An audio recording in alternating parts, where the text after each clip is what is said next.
Okay, तो हम लोग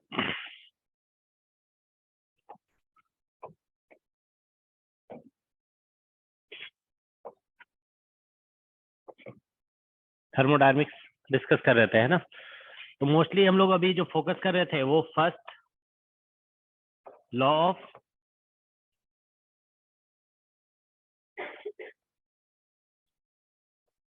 थर्मोडायनेमिक्स। ठीक है, तो प्रॉब्लम्स हम लोग डिस्कस कर रहे थे। कोई ऐसा क्वेश्चन जो आप लोग ने अटेम्प्ट किया सॉल्व नहीं हुआ? क्या मिक्सचर वाला? एक मिनट रुको।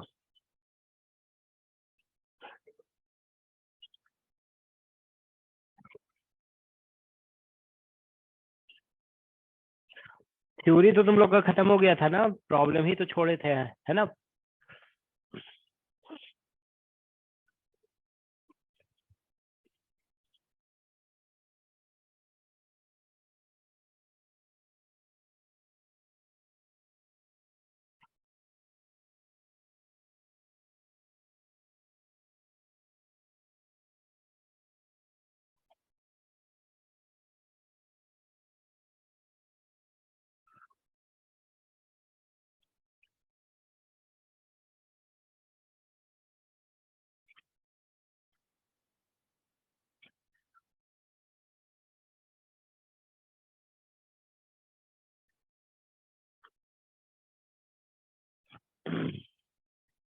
हाँ बोलो, कौन सा क्वेश्चन है?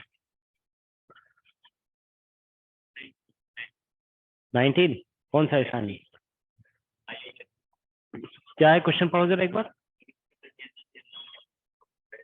एक एक मिनट, एक मिनट। मिक्सचर?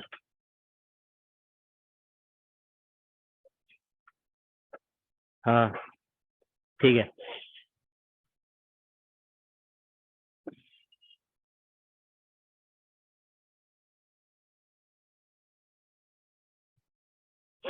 ये क्वेश्चन है ना। A mixture contains same number of moles of two ideal gases A and B with adiabatic constant।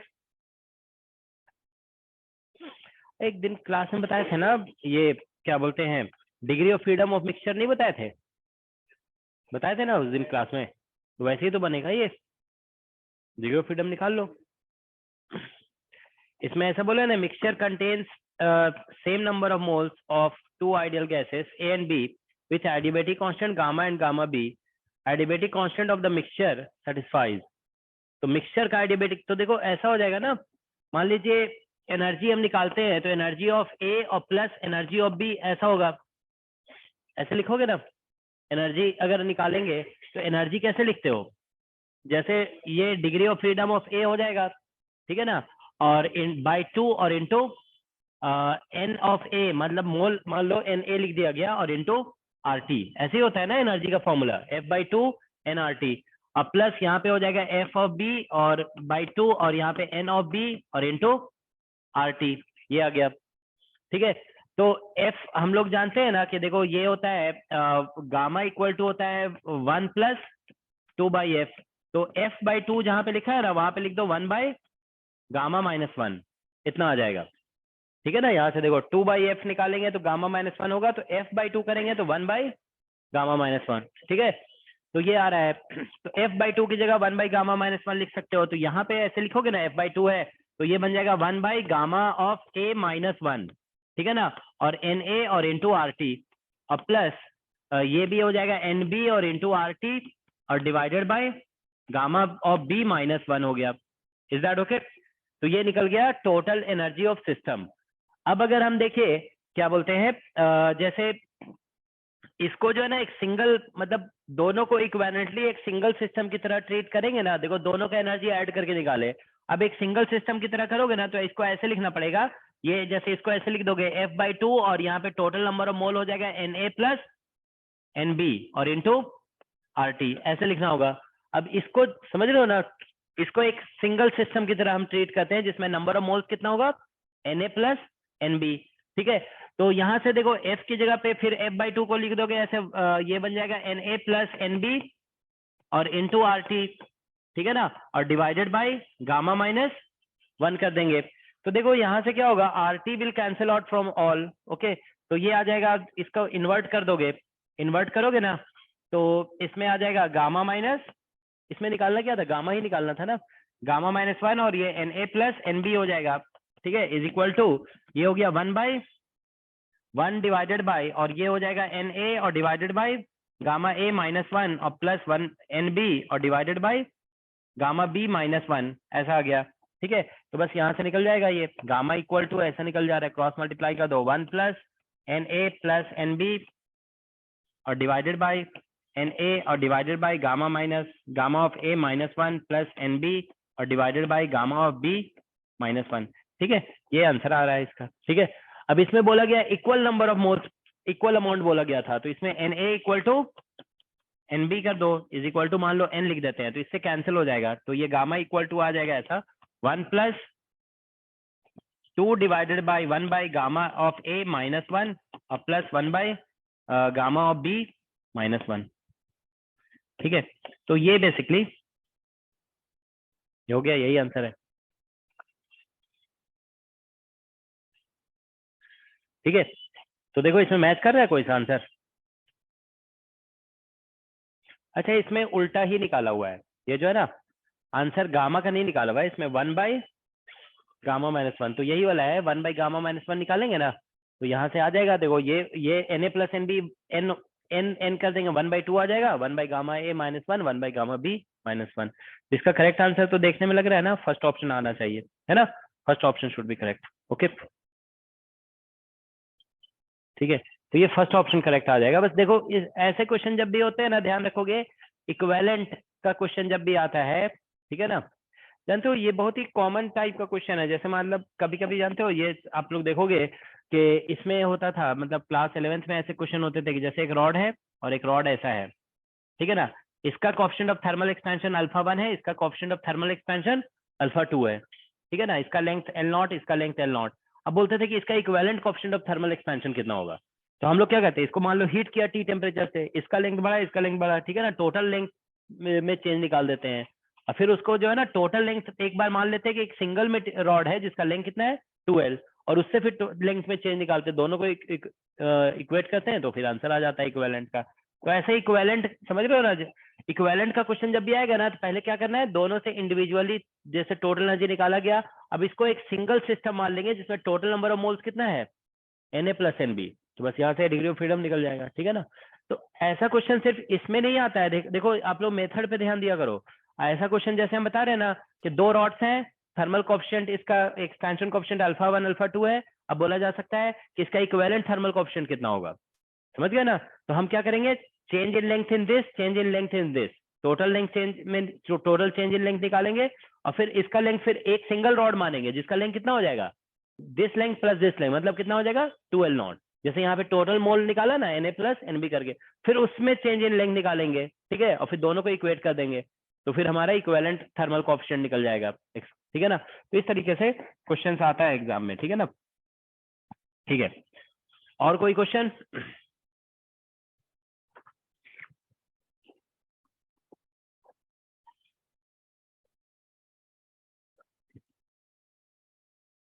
इधर से ऑनलाइन से बोलो कोई अगर,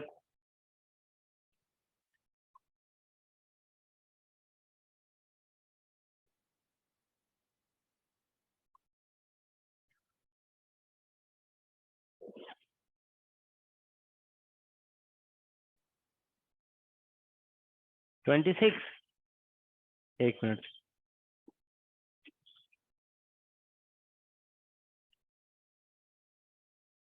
26, ये TFR का जो क्वेश्चन है, देखो जरा क्वेश्चन 26,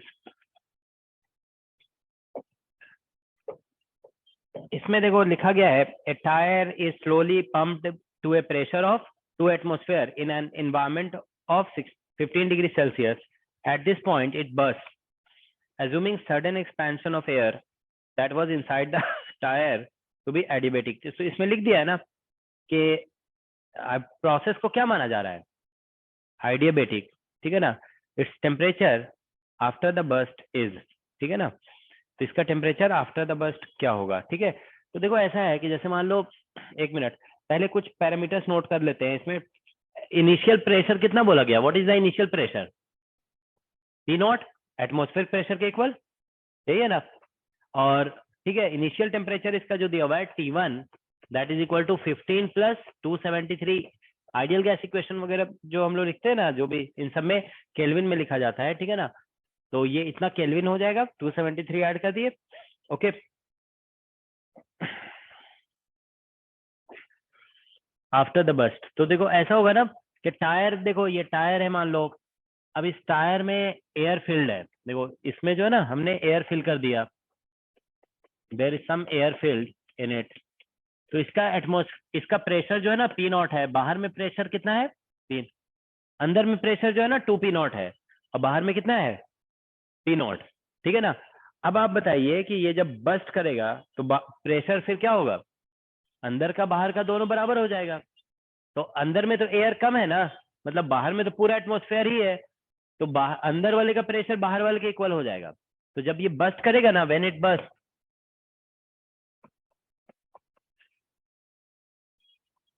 तो इसमें पी फाइनल जो है ना वो बेसिकली हो जाएगा P not. P final becomes P not. Is that okay? तो अब हम लोग जानते हैं कि देखो इसमें ऐसा होता है ना, आइडियल गैस इक्वेशन लगाते हैं, पीवी इक्वल टू एनआरटी, और इसमें साथ में बोला गया है कि ये है PV to the power gamma equal to constant, ये, ठीक है ना? क्योंकि कौन सा प्रोसेस है ये? एडियाबेटिक, तो ये भी लगेगा, ये भी लगेगा, आइडियल गैस इक्वेशन। तो क्वेश्चन जो है ना वॉल्यूम से रिलेटेड नहीं है, वॉल्यूम को हटाना पड़ेगा। देखो हमें भी याद नहीं है वो रिलेशन, उतना याद रखने की जरूरत नहीं होती है। हम जानते हैं आइडियल गैस का इक्वेशन ये होता है और एडियाबेटिक का ये होता है, बस इतना याद रखोगे ना। अब क्वेश्चन देखो, प्रेशर और टेम्परेचर, फाइनल टेम्परेचर पूछा है इसमें कि फाइनल टेम्परेचर कितना होगा। बस इसमें लॉजिक इतना ही है कि बस करने के बाद प्रेशर जो है ना वो एटमॉस्फेरिक प्रेशर के बराबर हो जाएगा। तो बस यहाँ से क्या करना है, V को एलिमिनेट करोगे तो V इक्वल टू आ जाता है एनआरटी और बाई P। तो इसको यहाँ पे सब्स्टिट्यूट करेंगे तो देखो कितना आ जाएगा, ये आ जाएगा T to the power gamma. देखो इसको पुट करोगे T टू पावर गामा और P to the power divided by P to the power gamma -1 equal to constant, यही आएगा ना? ठीक है, क्योंकि यहाँ पे देखो पुट करने से P टू पावर गामा आ जाएगा और एक P इधर से है, तो बस यहाँ से ऐसा आ जाएगा। देखो T initial to the power gamma और by P initial to the power gamma -1 is equal to T final to the power gamma और P final to the power gamma -1, ये लिख देना है। बस आप देखिए इसको सॉल्व करके, आई थिंक यू शुड। इसमें एयर बोला गया है ना, तो एयर में लगभग 1.4 ले लेते हैं, है ना? 1.4, 1.4 कितना आएगा? 5/3 हुआ। हाँ, मतलब मोनो एटॉमिक गैस हो गया है ना, मोनो 5/1.4 ही लेते हैं ये, ठीक है ना, लगभग। सर डायटोमिक गैस है। अच्छा इसमें क्या दिया हुआ है देखें, दिया हुआ है गैस। अच्छा हमको लगा एयर बोला गया, क्या बोला गया देखें। अच्छा ये लिखा है ना, mixture of O2 and N2, तो डायटोमिक मान के कर दो, और क्या, उसे नहीं आ रहा है। Assuming the sudden expansion of air, a mixture of O2 and N2 that was inside the adiabatic. तो O2 N2 है, तो हम लोग इसको जो है ना, टेम्परेचर भी बहुत ज्यादा नहीं है, तो हम लोग ऐसा कर सकते हैं कि इसको जो है ना मान लेंगे डिग्री ऑफ फ्रीडम 5, ठीक है ना, 5 मान लेंगे डिग्री ऑफ फ्रीडम, है ना? तो ये 1 plus gamma equal to 1 plus 2/f, तो 7/5 हो जाएगा। 7/5 करोगे तो 1 पॉइंट कितना हो जाएगा? 1.4 ही तो आया, ये यही आया ना 1.4। हाँ तो वही तो हम कह रहे थे, 1.4 आ रहा है, ठीक है ना? तो तुम लोग, हाँ तो आ जाना चाहिए आंसर। एक बार देखें जरा, हम क्या बोलते हैं, टी फाइनल निकालते हैं अगर यहाँ से, तो कितना आ रहा है? -36.7 आ रहा है। कितना आ रहा है? एक minute, -36.7 final by P initial, एक मिनट रुको जरा, गामा -1 इतना आ रहा है ये, है ना? तो हम यहाँ पे टी इनिशियल हमारा निकला हुआ है कितना, 273 और प्लस 15 इतना है, और ये हमारा आ जाएगा 1/p इनिशियल, 2 टाइम्स था ना p फाइनल, तो इतना हो गया 2 टू द पावर गामा -1, मतलब 0.4 हो जाएगा, 2 टू द पावर। हाँ अच्छा, हाँ तो ये जो, अच्छा गामा -1 था ना, और फिर हम ये t का पावर हटाए तो यहाँ पे डिवाइड बाय गामा आ जाएगा, यही आएगा ना? हाँ, गामा -1 डिवाइड बाय गामा आ जाएगा। अच्छा ठीक है, यहाँ पे, और तो यहाँ पे आ जाएगा आपका 0.4 और डिवाइडेड बाय 1.4 ऐसा आ गया, ठीक है ना, गामा का वैल्यू। तो ये कैंसिलेशन वगैरह कर दोगे तो 273 और प्लस 15, ठीक है, और divided by 2 to the power 2/7। अब निकाल के देखो ये टी फाइनल कितना आ रहा है, टी फाइनल इससे यही तो आ रहा है ना, 36.7. कितना 90, सॉरी कैलकुलेटर लगा लो। बस देखो मेथड तो यही लगेगा, और कुछ मेथड लग नहीं सकता है इसमें कोई, क्योंकि कोई और इन्फॉर्मेशन इसमें नहीं दिया हुआ है, ठीक है ना। हाँ टी टी यहाँ से गामा पावर हटाओगे ना तो यहाँ पे ऐसा ही आ जाएगा, P final by P initial, ठीक है, और गामा -1 बाई गामा, ठीक है, तो गामा का वैल्यू 0.4 दिया हुआ है, ठीक है ना। ठीक है, क्या हुआ, अब मैच किया कि नहीं किया, अभी भी नहीं किया। पी फाइनल हमारा पी नॉट हो जाएगा ना, यहाँ पे ऐसे ही तो है, ये पी फाइनल इधर है आया, और ये पी इनिशियल, तो पी इनिशियल हमारा ट्वाइस था ना, तो ये डिवाइडेड में ही आएगा, डिवाइडेड में आ रहा है। पी इनिशियल ट्वाइस था ना, अंदर में डबल ऑफ एटमॉस्फेरिक प्रेशर का प्रेशर दिया हुआ था, ठीक है। तो अब देखो आंसर तो यही आ रहा है। अच्छा इसको डिवाइड करके बताओ कितना आ रहा है, ये डिवाइड किया तुम लोगों ने क्या,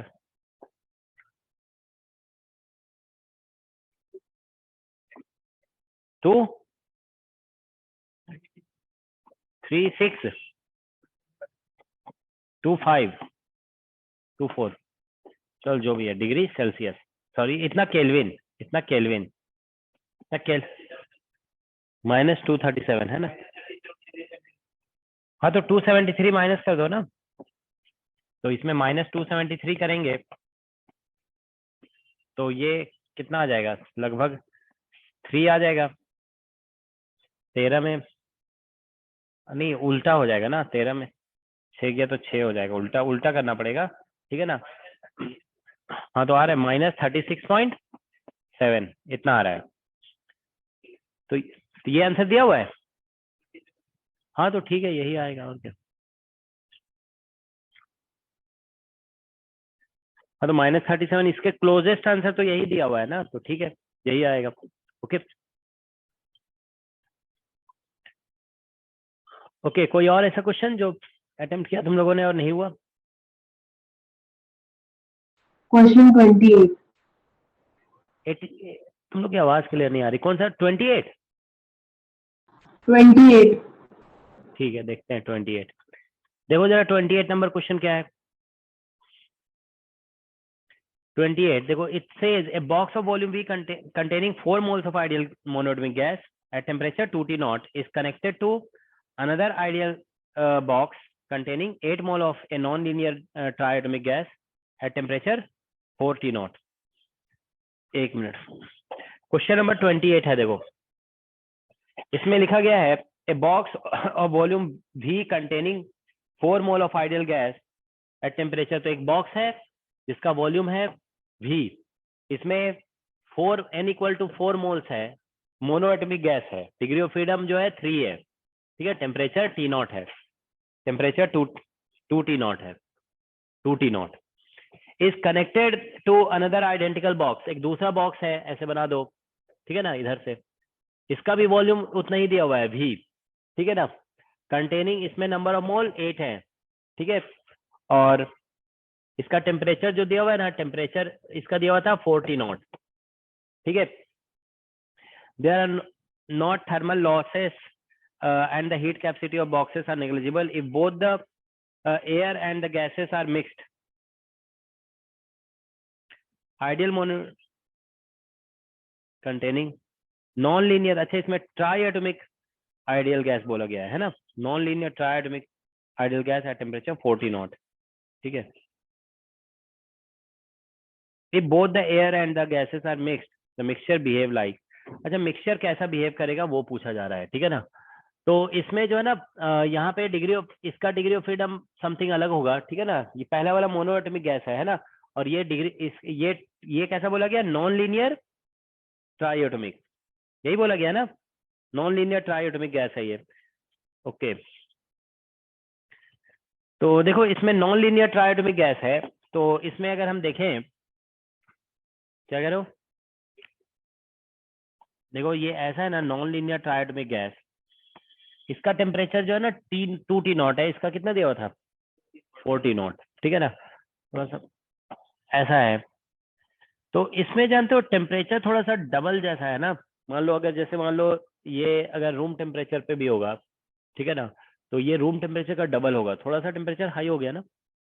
तो इसमें अगर मान लो हम वाइब्रेशनल डिग्री ऑफ फ्रीडम भी कंसीडर करते हैं इसमें, तो इसमें डिग्री ऑफ फ्रीडम तो ऐसे हम लोग इसमें कितने मॉलिक्यूल्स हैं 3, तो इसमें तो देखो 3 ट्रांसलेशन तो होगा ही, प्लस 3 रोटेशन तो होगा ही, ठीक है ना। और वाइब्रेशन निकालेंगे ना, तो वाइब्रेशन हम बताए थे ना कि 3n-6 कर दोगे, ठीक है ना। तो इसमें कितना आ जाएगा, तो बेसिकली यहाँ पे 3 × 3 मॉलिक्यूल्स है -6, तो ये 3 वाइब्रेशन हो जाएगा, 3 वाइब्रेशन। तो इसकी अगर एनर्जी देखो, इसकी एनर्जी निकालोगे ना, यू लिखोगे तो ये हो जाएगा F/2 लिखते हैं, तो 3/2 ऐसा होगा ना, 3/2।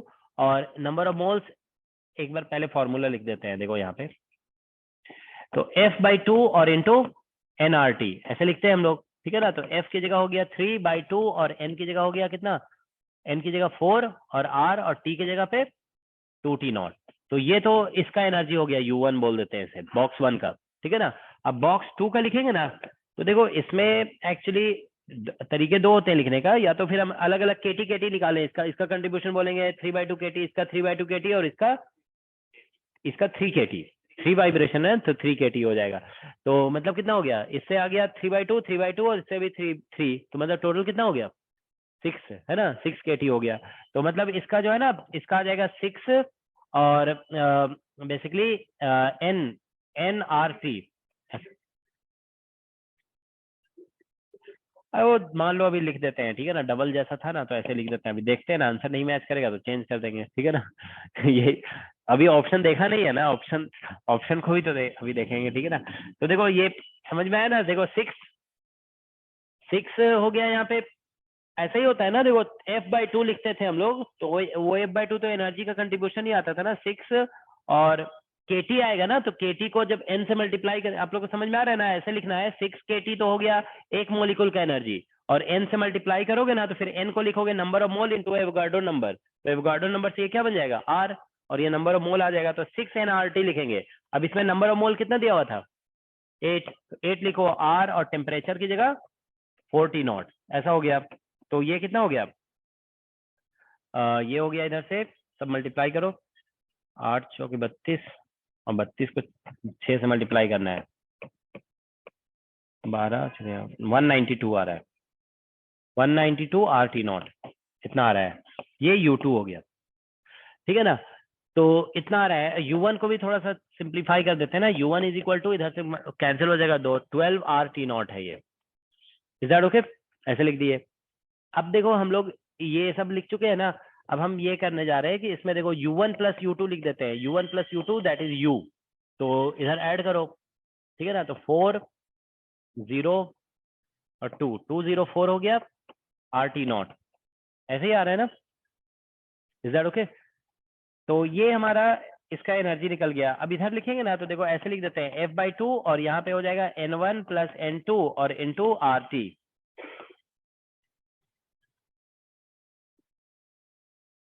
अच्छा, इसका टेम्परेचर अलग अलग दिया होता है ना,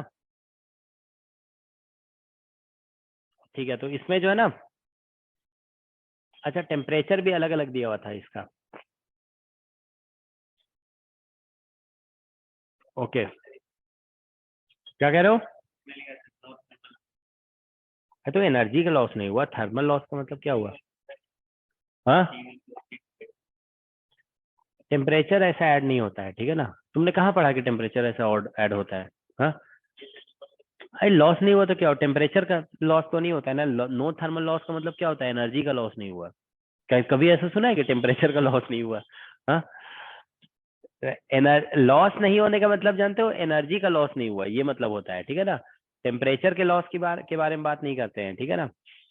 तो चलो ठीक है, तो यहाँ पे जो है ना हम लोग ऐसा करते हैं कि अच्छा इसका टेम्परेचर फाइनल निकाल सकते हैं क्या? एक मिनट देखो जरा।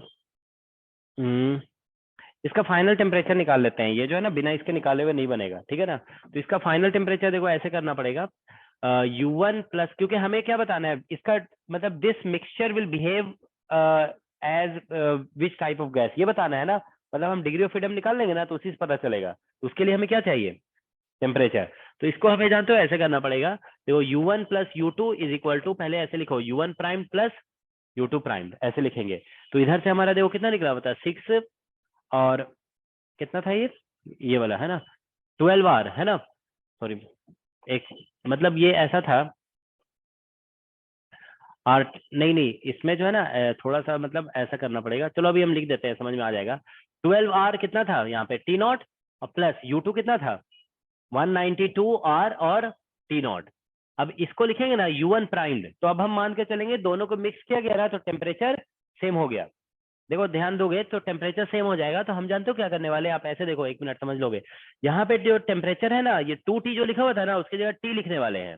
तो इस यहाँ पे देखो 2 था तो 2 कैंसिल हो गया था।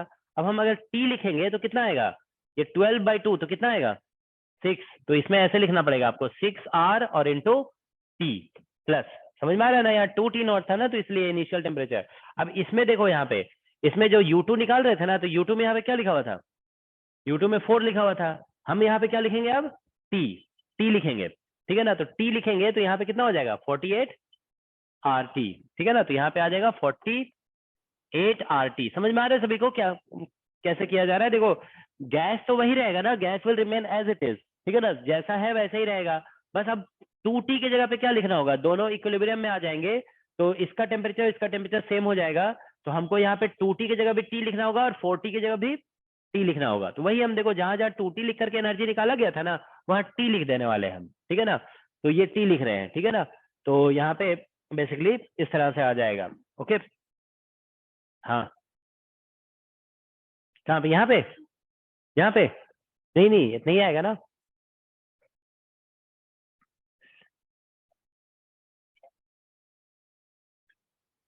नहीं देखो ऐसे किया था, देखो समझा दे रहे हैं। इसमें जो हमने ऐसे लिखा ना, 3 ट्रांसलेशन तो होता ही है ट्राइएटॉमिक मॉलिक्यूल में और 3 रोटेशन तो होता ही है। तो इक्विपार्टीशन थ्योरम लगाया ना, तो एक मॉलिक्यूल का पहले निकाल रहे हैं। तो एक मॉलिक्यूल का ट्रांसलेशनल एनर्जी कितना निकलेगा 3/2 kT, क्योंकि 1/2 kT होता है ना एक डिग्री ऑफ फ्रीडम का। तो 3 ट्रांसलेशन है और इसका भी कितना निकलेगा 3/2 kT। तो कितना हो गया दोनों मिलकर के 3 kT हो गया। अब देखो वाइब्रेशनल डिग्री ऑफ फ्रीडम कितना निकल गया हमारा 3 वाइब्रेशन लिए। तो हम जानते हैं ना कि ईच वाइब्रेशन के साथ एनर्जी एसोसिएटेड कितना होता है केटी होता है उसमें, वाइब्रेशन में केटी बताए थे, है ना। तो यहाँ से इन दोनों का ऐड करके 3 kT और इससे कितना निकला 3 kT। तो टोटल कितना हो गया 6 kT। तो एक मोलिकुल का एनर्जी कितना हुआ 6 kT, ठीक है ना। तो वही तो हम बता रहे थे कि देखो 6 kT एक मोलिकुल का, यहाँ पे लिखे थे ना 6 kT एक मोलिकुल का होगा, उसको n से मल्टीप्लाई करोगे। तो ये जो n होता है ना, ये देखो ऐसे लिखा हुआ है 6 kT और इंटू n को हम ऐसे लिख देंगे n number of mole into Na, और Na इंटू K मिल करके क्या बन जाता है R। तो वही बन जाएगा 6nRT, ठीक है ना। तो इसीलिए ऐसा लिख दिया, ठीक है ना। तो ये हमारा आंसर हो गया। ओके, तो अब देखो एक मिनट, हाँ तो इधर से अब अच्छा ये समझ में आया तुम लोग को, ये इधर ये मत सोचोगे कि इधर 12 था तो इधर 6 कैसे हो गया, इधर 192 to 48 कैसे हो गया। समझ में आ गया ना, वहाँ टेम्परेचर 40 की जगह T लिख दिए थे। तो अब इधर से कितना आया था 204RT नॉट, और इधर से कितना आ जाएगा 54 हो जाएगा, 8 से 14 है ना, 54RT नॉट, ठीक है ना। तो RT है इधर RT, तो T इक्वल टू आ जाएगा 204 और डिवाइड बाय 54, ठीक है ना। ये कुछ कैंसिल होगा क्या, नहीं होगा, ठीक है ना। चलो ठीक है, ये 102 और डिवाइड बाय 23 इतना आ गया टेम्परेचर, ठीक है ना। तो अब चलो इसको यहाँ पे पुट करते हैं। देखो ये 102 पॉइंट इतना आ गया है। अच्छा ये T नॉट भी आएगा है ना, हाँ ठीक है T नॉट, यहाँ पे T नॉट, ये T नॉट है ना। तो इधर अब लिखते हैं, देखो 204 RT naught is equal to, यहाँ पे F/2 हम लोग लिखे हुए हैं, और नंबर ऑफ मोल्स कितना कितना था, एक में था स्टार्टिंग में, एक में 3 था और एक में 8 था, है ना। तो 3 + 8, 3 और 8 दिया हुआ था ना नंबर ऑफ मोल्स, ठीक है ना। 4 था, हाँ 4 था, हम तो 8 लिखे हुए थे यहाँ पे, तुम लोग एक 4 और एक 8। अच्छा हाँ, एक में 4 है, हाँ ठीक है 4 है, एक में 4 है, ठीक है 4 और 8, ठीक है ना, और इंटू आर, और टी डॉट का वैल्यू निकल गया हमारा 102 और डिवाइड बाय 23 और इंटू टी नॉट। हाँ सर अच्छा 23 की 27, जगह हाँ 27 27, आएगा। हाँ ठीक है 27 आएगा, ठीक है 27 दूना 54 है ना, ठीक है यहाँ पे 27 आएगा, ठीक है। तो यही है, ओके। तो अब देखिए कुछ कैंसिलेशन करो इधर से, ठीक है, तो कितना आ रहा है देखो, यहाँ से एफ निकालना है मेनली हमें, तो टी नॉट कैंसिल हो जाएगा, 102 से इसको कैंसिल करोगे ना, 2 बार में कैंसिल हो जाएगा इधर, ठीक है ना, और तो बस यही सब आ रहा है, तो एफ इक्वल टू आ जाएगा इधर से 4 इंटू 27 और डिवाइड बाई 12, ये 9 आ गया, तो डिग्री ऑफ फ्रीडम इसका 9 आ गया, सॉरी 9, तो 9 आ गया, तो इसका मतलब क्या हुआ, हम देखें जरा क्या इसमें ऑप्शन क्या क्या दिया हुआ है, linear, non linear triatomic gas, any of the gas, diatomic का, लीनियर ट्राइएटॉमिक, अभी देखो हम बता देते हैं क्या आएगा इसका, इसका मतलब क्या हुआ, देखो अभी इसको समझा देते हैं, देखो कैसे निकलेगा, देखो इसमें जो है ना, इसमें माइनस करो वो 2 चीजें तो समझ में आ जाएगा। देखो इसमें हम लोग जानते हैं कि अगर मान लो हम नॉन लीनियर, लीनियर मॉलिक्यूल मान के चलते हैं, अगर लीनियर होता, लीनियर, तो लीनियर में आप जानते हो ना क्या होता है कि 3 ट्रांसलेशन हो जाएगा, ठीक है ना, प्लस 2 रोटेशन, 2 रोटेशन, तो कितने हो गए 5। अब इसमें वाइब्रेशन जो बचेगा, वाइब्रेशन कितने बचेंगे, तो ऐसा होता है ना लीनियर मॉलिक्यूल में वाइब्रेशनल डिग्री ऑफ फ्रीडम निकालते हैं ना, तो 3n-5 होता है, तो 3 इंटू, ठीक है ना, 3 इंटू कितना हो गया यहाँ पे बेसिकली 3 और -5 तो कितना हो गया 4, है ना, 4 आ गया, तो इधर से देखो 3 और 2 5 और 4, नहीं गलत आ रहा है लेकिन, अगर हम लीनियर ट्राइएटॉमिक लेते हैं ना तो इतना आ रहा है, और अगर हम लीनियर डायटोमिक लेते हैं तो कितना आएगा, देखो जरा, लीनियर ये ट्राइएटॉमिक हो गया, ट्राई एटॉमिक, अभी हम समझा देते हैं, देखो हम एक बार एनालाइज तो कर ले, देखो लीनियर डायटोमिक, ठीक है ना, ये नहीं होगा, ट्राइएटॉमिक नहीं होगा, समझ गए ना, तो अगर हम लीनियर डायटोमिक लेंगे ना तो देखो क्या होगा, इसमें 3 ट्रांसलेशन तो होता ही है और प्लस 2 रोटेशन तो होता ही है, ठीक है ना। अब वाइब्रेशन इसमें निकालेंगे, वाइब्रेशन तो ये निकलता है 3 इंटू 2 -1, नहीं -5, ऐसे ही हुआ ना, 3 इंटू नंबर 0 के 1 आया ना, ये 1 आ गया, ठीक है ना, तो वाइब्रेशन 2 हो गया, ठीक है ना, तो ये 2 वाइब्रेशन हो गया, हाँ इसका आंसर जो है ना लीनियर डायटोमिक होगा, आंसर क्या दिया हुआ है, लीनियर डायटोमिक दिया हुआ है ना। जानते हो क्यों हुआ ऐसे, देखो हमारा जो डिग्री ऑफ फ्रीडम निकला ना, वो बेसिकली देखो आप ऐसे सोचिए, आप जब एनर्जी लिखते हो ना, एनर्जी तो आप ऐसे लिखते हो F/2, ओके, और इंटू NRT लिखते हो, तो इसमें F/2 basically degree of freedom बोलते हो, मतलब आप ईच डिग्री ऑफ फ्रीडम के साथ एनर्जी एसोसिएटेड कितना मानते हो, energy associated with each degree of freedom is ½ kT, ठीक है ना। अच्छा नहीं 5, ये 5 to 7 बन रहा है ना, ठीक है, इसमें तो 4 नहीं आया है, इसमें देखो एक्चुअली जैसे वाइब्रेशनल डिग्री ऑफ फ्रीडम जो है ना बेसिकली हमारा निकला 1, तो इससे एनर्जी एसोसिएटेड निकालेंगे ना, तो एनर्जी एसोसिएटेड कितना लिखते हो 1/2 kT और 1/2 kT, मतलब टोटल कितना लिखते हो kT, तो मतलब हम इसको 1 डिग्री ऑफ फ्रीडम, इसको 1 डिग्री ऑफ फ्रीडम मानेंगे, तो ये 2 हो गया, इधर से 2 4 और 3, टोटल कितना निकल रहा है 7, ठीक है, तो इसमें तो 7 हमारा डिग्री ऑफ फ्रीडम आना चाहिए, अगर लीनियर डायटोमिक मॉलिक्यूल की तरह बिहेव करता है ना, तो डिग्री ऑफ फ्रीडम 7 आना चाहिए, और अगर लीनियर ट्राइएटोमिक की तरह बिहेव करता है ना, देखो 1 मिनट हम आपको बता रहे हैं, लीनियर ट्राइएटोमिक में यहाँ से डिग्री ऑफ फ्रीडम कितना निकल रहा है 5, और इसका डबल करना पड़ेगा, तो इसका डबल करोगे ना, क्योंकि समझ रहे हो ना एनर्जी इसका कितना लिखते हो, जैसे वाइब्रेशनल डिग्री ऑफ फ्रीडम 4 निकला, 4 निकला, तो एक्चुअली 1/2 kT वाले कितने टर्म होते हैं इसमें, इसमें 8 हो जाएंगे, 8 हो जाएंगे, तो 8 और 5 13, इसमें 13 आ रहा है डिग्री ऑफ फ्रीडम, तो ये तो ना तो डायटोमिक आ रहा है एग्जैक्टली और ना ही ट्राइएटोमिक आ रहा है, इसमें आंसर क्या दिया हुआ है, लीनियर डायटोमिक दिया हुआ है, linear diatomic close to linear diatomic तो नहीं लिख दिया, क्योंकि इसके अकॉर्डिंग देखो कितना आ रहा है 5 हो गया इधर से, 2 7 हो गया, और इसके अकॉर्डिंग क्या आ रहा है, इसके अकॉर्डिंग आ रहा है 5 और 8 13, ठीक है ना। तो और इसमें हमारा कितना निकला 9, तो ज्यादा क्लोज किससे आया, हो सकता है क्लोजर के बेसिस पर लिख दो।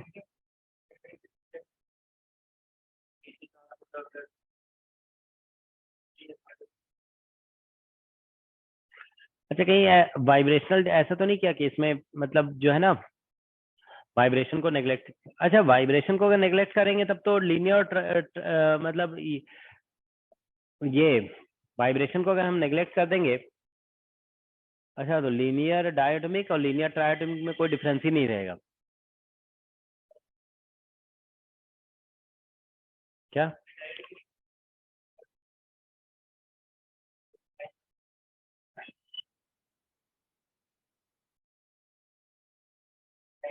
नहीं तो वाइब्रेशन काउंट कर रहे हैं तभी तो, देखो लीनियर ट्रायटोमिक जैसे लिख रहे हैं ना, तो वाइब्रेशन में तो ऐसे ही हो गया ना, 3 यहाँ से 5 हो गया, ये तो रोटेशन ट्रांसलेशन तो होगा ही, और वाइब्रेशन का 2 काउंट किया ना ये वाइब्रेशन, वाइब्रेशन नहीं करोगे काउंट तो फिर तो 5 ही रहेगा। हाँ नहीं तो फिर क्या बोलते हैं ये 5 रहेगा, और ट्रायटोमिक लीनियर में भी तो उतना ही रहेगा ना, लीनियर ट्रायटोमिक में, लीनियर ट्रायटोमिक में तो वही रहेगा ना वाइब्रेशन, फिर इसमें भी हटा दोगे तो यही तो रहेगा फिर, लीनियर ट्रायटोमिक में तो वही रहता है ना, ट्रांसलेशन तो 2 ही रहेगा। अच्छा इस क्वेश्चन को हम लोग विथ वाइब्रेशन सॉल्व किए थे है ना, ट्रायटोमिक का जो है ना डिग्री ऑफ फ्रीडम कितना निकाल दिए थे हम यहाँ पे, जो 3 मतलब 6 लेकर के सॉल्व किए ना, कहीं ऐसा तो नहीं कि वाइब्रेशन को काउंट नहीं कर रहा है, मगर लेकिन देखो एक बात हम बता रहे हैं आपको, सॉल्व करने का तरीका हम बता दिया आपको कैसे सॉल्व होगा ये, ठीक है ना। पहले क्या करना पड़ेगा, एनर्जी जैसे बोला गया ना, नो लॉस, नो लॉस का मतलब एनर्जी पहले और बाद में एनर्जी सेम होगा, तो एनर्जी को इक्वेट करके पहले हम क्या करेंगे, टेम्परेचर निकालेंगे, और फिर जानते हो बाद में फिर ये एनर्जी को जो है ना एक सिंगल एनर्जी की तरह ऐसे लिख देंगे, तो यहाँ से हमारा डिग्री ऑफ फ्रीडम निकल जाएगा, समझ गया ना। मतलब टोटल नंबर ऑफ मोल्स एक ही टाइप का गैस मान लिया जाएगा जिसमें total number of mole N1 plus N2 हो जाएगा, और यहाँ से हम निकालेंगे डिग्री ऑफ फ्रीडम, ठीक है ना। हो सकता है जानते हो इस क्वेश्चन में क्या बोलते हैं, अच्छा हाँ लेकिन वाइब्रेशन काउंट अगर नहीं करेंगे ना तो लीनियर ट्रायटोमिक और लीनियर डायटोमिक में कोई डिफरेंस नहीं रहेगा, तो लीनियर डायटोमिक और लीनियर ट्रायटोमिक में डिफरेंस करने के लिए हमें वाइब्रेशन को काउंट करना पड़ेगा।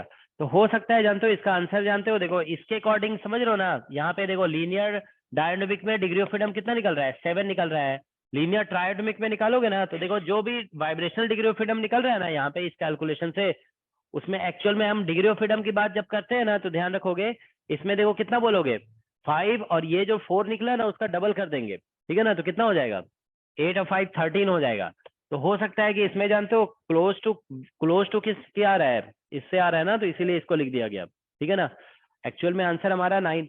अच्छा ये आप लोगों को क्लियर हो रहा है कि ये हम क्या कर रहे हैं, ये जो वाइब्रेशनल डिग्री ऑफ फ्रीडम 1 आ रहा है तो हम 2 क्यों लिख रहे हैं, तो इसके साथ एसोसिएटेड एनर्जी कितना बोलते हो आप, हाँ क्योंकि ऐसे भी देखो ना वाइब्रेशन में 2 चीजें होती है, पोटेंशियल एनर्जी भी होता है और काइनेटिक एनर्जी भी होता है, तो इसलिए अगर वाइब्रेशनल डिग्री ऑफ फ्रीडम 1 आ रहा है ना इस कैलकुलेशन से तो उसको आप 2 काउंट करोगे, ठीक है ना। यहाँ पे अगर 4 आ रहा है तो इसको 8 काउंट करेंगे, ठीक है ना। तो यहाँ पे डिग्री ऑफ फ्रीडम जो आ रहा है 13 आ रहा है, यहाँ पे 7 आ रहा है, तो ये हम कह सकते हैं क्लोज टू, ऐसे लिख दो यहाँ पे क्लोज टू लीनियर डायटोमिक होगा।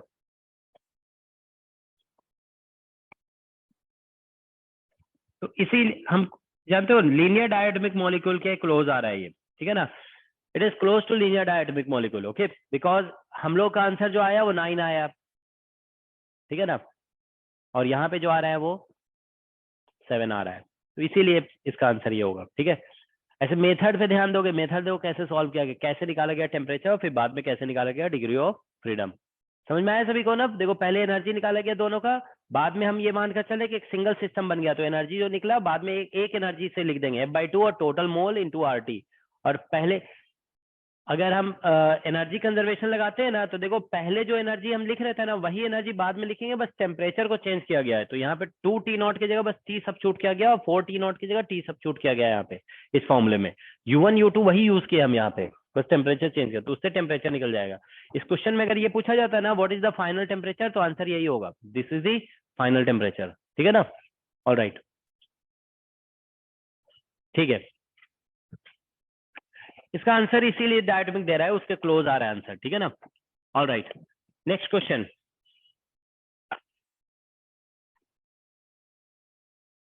नेक्स्ट बोलो तुम लोग।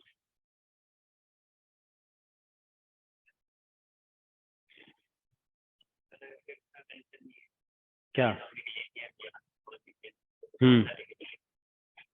Diatomic linear non linear mention. Diatomic तो लीनियर ही होता है ना हमेशा, नॉन लीनियर कैसे होगा?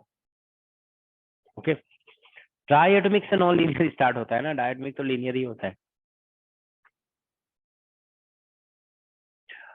हाँ और बोलो कौन सा क्वेश्चन है?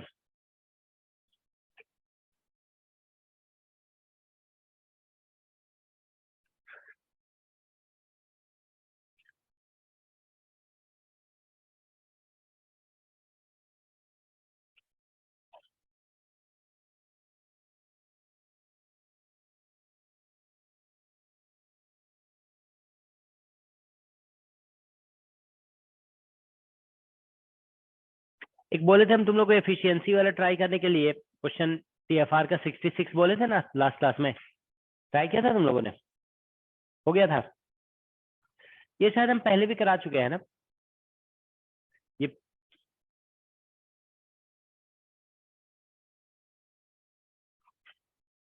चलो एक क्वेश्चन देखते हैं, 76 नंबर क्वेश्चन देखो जरा। देखो ये करा रहे हैं, ठीक है ना, क्वेश्चन नंबर 76।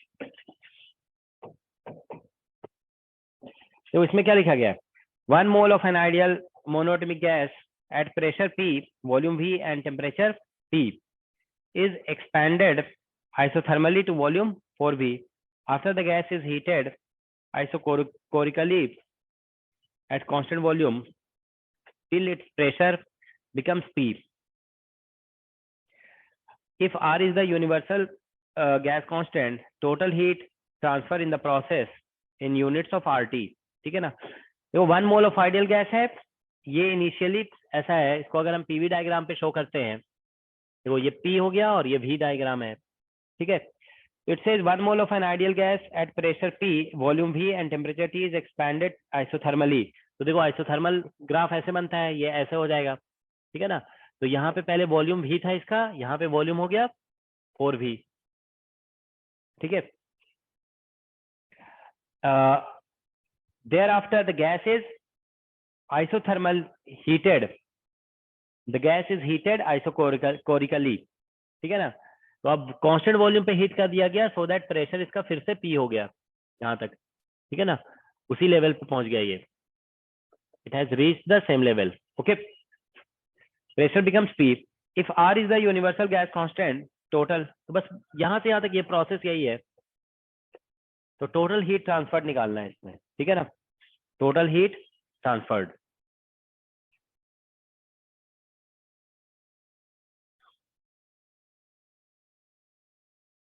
ठीक है, तो बेसिक क्वेश्चन है ये। देखिए इसमें हम लोग क्या करेंगे, पहले तो ये आइसोथर्मल प्रोसेस है, ये इसको मान लो A बोल देते हैं, इसको B और इसको C, आइसोथर्मल प्रोसेस, ठीक है ना। तो आइसोथर्मल देखो यहाँ पे अगर हम change in internal energy in process AB अगर निकालेंगे तो कितना होगा, 0 होगा, क्योंकि आइडियल गैस में जानते हो ना internal energy only depends on temperature, ये आइसोथर्मल प्रोसेस है, ठीक है ना। और ये टेम्परेचर स्टार्टिंग में इसका वॉल्यूम ऐसा दिया हुआ था, वॉल्यूम T है, प्रेशर P है और टेम्परेचर T दिया हुआ है, ऐसा है ये, ठीक है ना। ये तो देखो यहाँ पे इस प्रोसेस में टेम्परेचर हर जगह पे T रहेगा, टेम्परेचर इज कांस्टेंट, ठीक है। तो इसमें वर्क डन निकाल लेते हैं, work done in AB is equal to, तो ये याद है ना आप लोग को, nRT ऐसे लिखवाया गया था ना आइसोथर्मल में, और ln V final by V initial, तो V final 4V by V हो जाएगा। तो ये nRT 1 मोल बोला गया इसमें, तो 1 कर दो, तो यहाँ से RT हो जाएगा और ln 4 हो गया, दैट्स व्हाट वी गेट। तो वर्क डन, तो इसलिए heat supplied in process AB, तो इसमें हीट सप्लाइड निकालेंगे ना, यही आएगा ना। तो फर्स्ट लॉ ऑफ थर्मोडायनेमिक्स निकाल रहे हैं, डेल्टा UAB, अब डेल्टा वर्क डन, ये जो भी है वर्क डन, डेल्टा WAB, ठीक है ना। तो यहां से देखिए ये तो 0 हो गया, प्लस RT और ln 4, तो ये हमारा heat supplied in process AB हो गया। अब हम BC की बात करेंगे ना, अगर देखो B2C में, तो इसमें वर्क डन इन BC जो है ना 0 हो जाएगा, क्योंकि आइसोकोरिक है ना, आइसोकोरिक में वर्क डन 0 होता है, ठीक है ना। अब इसमें हमें देखिए आइडियल गैस है ना, तो आइडियल गैस वाला कॉन्सेप्ट लगा दो इसमें, ठीक है ना। देखो हम लोग ऐसे लगा देते हैं, PV is equal to NRT ये लगाओगे, ठीक है ना। तो देखो यहाँ पे अगर हम वॉल्यूम को कांस्टेंट रखते हैं तो pressure is proportional to temperature, ठीक है ना। तो यहाँ से देखिए, नहीं इसमें क्या वॉल्यूम को कांस्टेंट रखा गया है ना, हाँ वॉल्यूम इज कांस्टेंट, ठीक है। तो यहाँ पे देखो क्या हो रहा है कि यहाँ पे एक्चुअली जो है ना वॉल्यूम हमारा 4V है, ठीक है। तो यहाँ 4V है, वॉल्यूम को हमने कांस्टेंट कर दिया, ठीक है ना। तो यहाँ पे प्रेशर फाइनली P हो गया है, ठीक है ना, प्रेशर इज P, ठीक है। तो इसका मतलब ये होगा, देखो यहाँ पे प्रेशर P है, अच्छा इसमें टेम्परेचर तो यहाँ पे भी कितना है, T है, ठीक है ना। तो इसमें जो है ना वॉल्यूम बेसिकली 4V हो गया था ना, यहाँ पे इस पॉइंट पे प्रेशर निकालोगे ना तो P/4 निकलेगा यहाँ से, है ना, क्योंकि ये आइसोथर्मल प्रोसेस था। आइसोथर्मल में PV क्या होता है, कांस्टेंट होता है। तो ये आइसोथर्मल में PV कांस्टेंट होता है, यहाँ पे P × V हो रहा था, यहाँ पे P × V लाने के लिए इसको ये 4V हुआ तो ये P/4 होगा। अब यहाँ टेम्परेचर T है, अब आप देख रहे हो यहाँ पे इसके अकॉर्डिंग वॉल्यूम को कांस्टेंट रखना है, pressure is proportional to temperature. तो यहाँ से क्या होगा कि अब हम देखते हैं कि अगर आप वॉल्यूम को प्रेशर को 4 टाइम्स बढ़ा रहे हो ना तो टेम्परेचर भी 4 टाइम्स बढ़ जाएगा। कम कैसे हो जाएगा, यहाँ पे क्या है, P is proportional volume constant, तो P is proportional to T है ना, तो प्रेशर बढ़ रहा है तो टेम्परेचर भी बढ़ेगा। तो यहाँ पे टेम्परेचर अगर T है तो यहाँ पे कितना हो जाएगा 4T, तो ये हो गया, ठीक है ना। अब ये कैसा गैस था, दिस वाज मोनो एटॉमिक बोला है ना शायद, देखो जरा मोनो एटॉमिक बोला गया है, मोनो एटॉमिक, ठीक है ना। तो इसमें हम जानते हैं U जब निकालोगे ना U इज इक्वल टू, तो ऐसे लिखोगे F/2 और nRT, ठीक है ना। तो F की जगह 3/2, नंबर ऑफ मोल 1 है, और इंटू RT लिखोगे, ठीक है। तो डेल्टा U निकालो यहाँ से, delta U in this process BC, ठीक है ना। तो देखिए यहाँ से 3/2 R और डेल्टा T करना पड़ेगा, मतलब चेंज इन टेम्परेचर। तो यहाँ पे डेल्टा T ऐसे कर दोगे तो दिस इज 3/2 R, और टेम्परेचर में चेंज कितना आया 4T, T से 4T हो गया तो कितना आ गया 3T, ठीक है ना। ऐसे ही हुआ ना, देखो U का फॉर्मूला ये है, तो डेल्टा U का फॉर्मूला में डेल्टा T आ जाएगा, और डेल्टा T मतलब चेंज इन टेम्परेचर। तो change in temperature, temperature 4T से T से 4T हो गया तो 3T चेंज हो गया ना, तो ये आ गया। अब हम लोग हीट सप्लाई निकालना चाहते हैं इन BC प्रोसेस, तो फर्स्ट ऑफ थर्मोडायनेमिक्स लगाएंगे, delta Q is equal to delta U plus delta W। तो डेल्टा U निकल गया हमारा, ठीक है ना, 9/2 RT और प्लस W 0 है, ठीक है ना। तो बस यही आंसर आ रहा है। तो इसीलिए टोटल जो हीट होगा ना डेल्टा Q टोटल, दो प्रोसेस का निकाल लिया हम लोगों ने, ठीक है ना। तो ये हो गया RT और ln4 और प्लस 9/2 RT, ठीक है। तो यहां से देखिए RT और ln4 से क्या आएगा 0.69 होता है, मतलब 2 × 2 आएगा, है ना, 0.693 ऐसे ही होता है ना, ln2 होता है बेसिकली इतना, ठीक है ना। और ये 9, ये हो गया 4.5 RT। तो RT के टर्म में आंसर पूछा है, तो ये बेसिकली हो जाएगा, हाँ तो ये मल्टीप्लाई कर दो 6 2 9 18 2 से 12 13, ठीक है ना, 1.3, ठीक है ना, और प्लस 4.5, इतना आंसर दिया हुआ है क्या, देखो जरा इसका। तो ये आंसर आ जाएगा हमारा, हाँ 5.886 है ना, इतना RT, ठीक है। तो ये इसका आंसर हो गया, ठीक है। ये सभी बेसिक क्वेश्चंस हैं, बस फर्स्ट ऑफ थर्मोडायनेमिक्स अप्लाई करना है और वर्क डन वगैरह देख लेना है, ठीक है ना।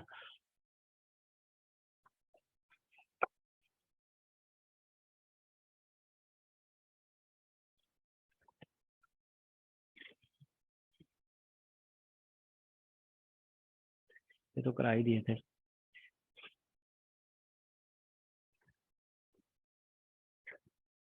एक क्वेश्चन देखो इधर जरा, क्वेश्चन नंबर 85, क्वेश्चन 85 देखो, या उससे पहले एक 89 करते हैं। देखो ये जो है ना नेट का क्वेश्चन है, क्वेश्चन नंबर 89 देखो।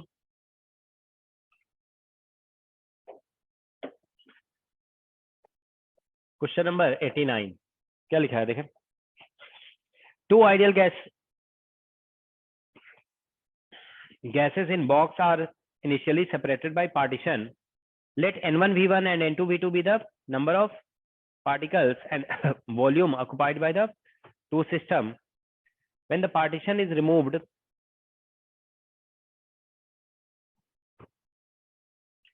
so when partition is removed, the pressure of the mixture at an equilibrium temperature T is, ठीक है ना, तो प्रेशर ऑफ मिक्सचर निकालना है एट इक्विलिब्रियम टेम्परेचर T. देखिए ऐसा सिचुएशन है, ये एक बॉक्स है, टू आइडियल गैसेस, ठीक है. अब यहाँ पे इसमें वॉल्यूम इक्वल नहीं बोला गया ना. Two ideal gases in box are initially separated by partition. मान लीजिए कोई पार्टीशन है ऐसा, यहाँ पे N1 है और ये वॉल्यूम V1 है, ये N2 है और वॉल्यूम V2 है, ठीक है ना. When the partition is removed, pressure of the mixture at an equilibrium temperature T is, ठीक है.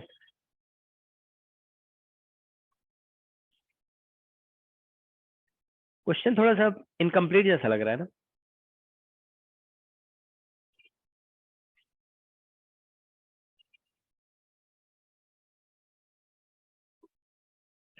प्रेशर निकालना है एट इक्विलिब्रियम टेम्परेचर T.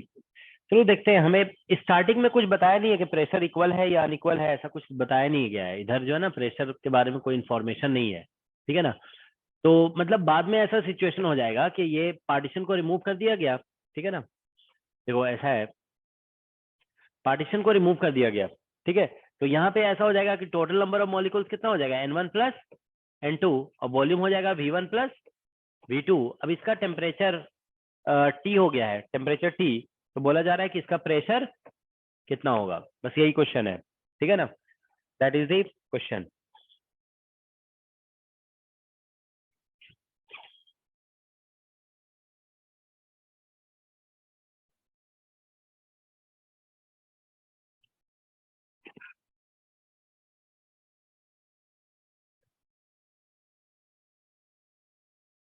तो इसको अगर हम डायरेक्ट ये लगा दें, PV इक्वल टू NRT लगाते हैं अगर, देखो NRT,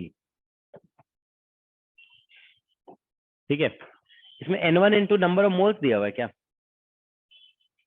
नंबर ऑफ पार्टिकल्स है, ठीक है. तो इसको ऐसा करते हैं कि इसमें ऐसे लिख देते हैं, PV is equal to NKT लिख देते हैं, ठीक है ना. अब करेंगे क्या, देखो इसमें हो जाएगा P, प्रेशर P हो गया, और वॉल्यूम जो है V1 प्लस V2 हो जाएगा. नहीं, इसको जानते हो ऐसे नहीं कर सकते हो, ठीक है ना. इसको ऐसे करो, देखो there is something called Dalton's law of partial pressure, आप लोग जानते हो ना. There is something called Dalton's, हमको लगता है ये लगेगा इसमें, Dalton's law of partial pressure, ठीक है ना. ये क्या कहता है कि देखो टोटल प्रेशर जो होता है ना, total pressure is equal to होता है sum of individual pressure, sum of individual pressure. इसी से बनेगा ये क्वेश्चन, ठीक है ना. टोटल, क्या कह रहे हो.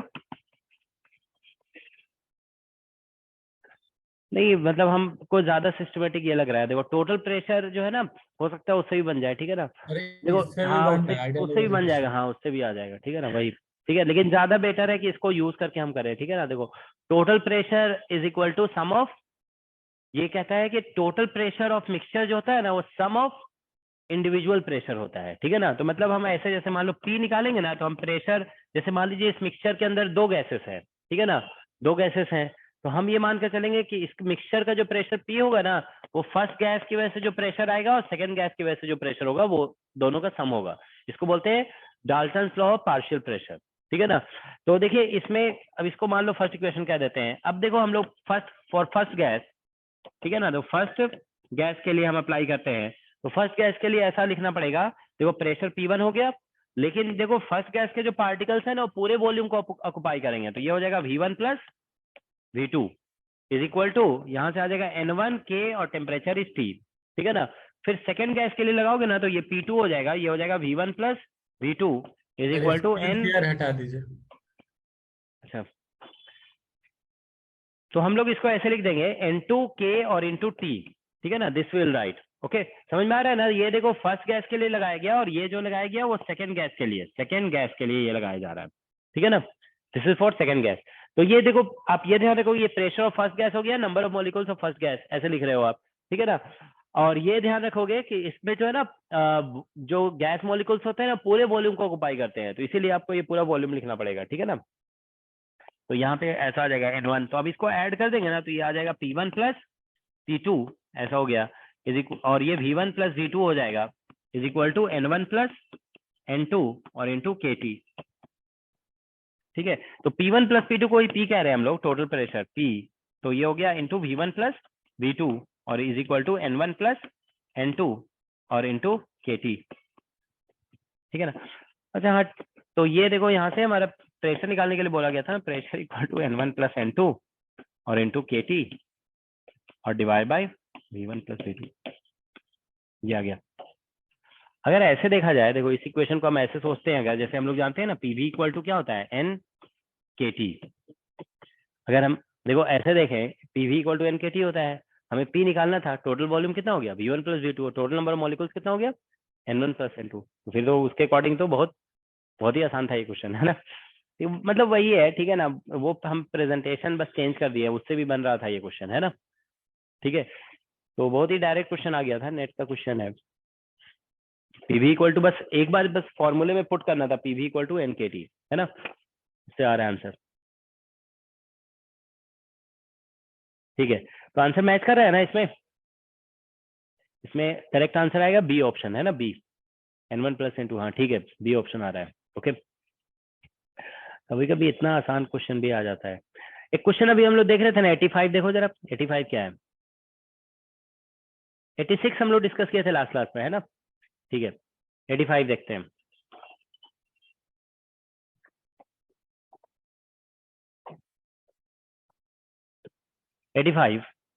See, it says the internal energy of n moles of a gas is given by E equal to 3/2 nRT minus A by V।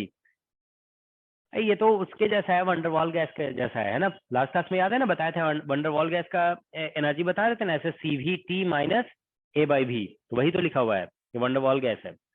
where V is the volume of gas at temperature T and A is a positive constant. 1 mole of the gas at temperature T1 V1 is allowed to expand adiabatically into vacuum to final state T2 V2, तो final temperature निकालना है।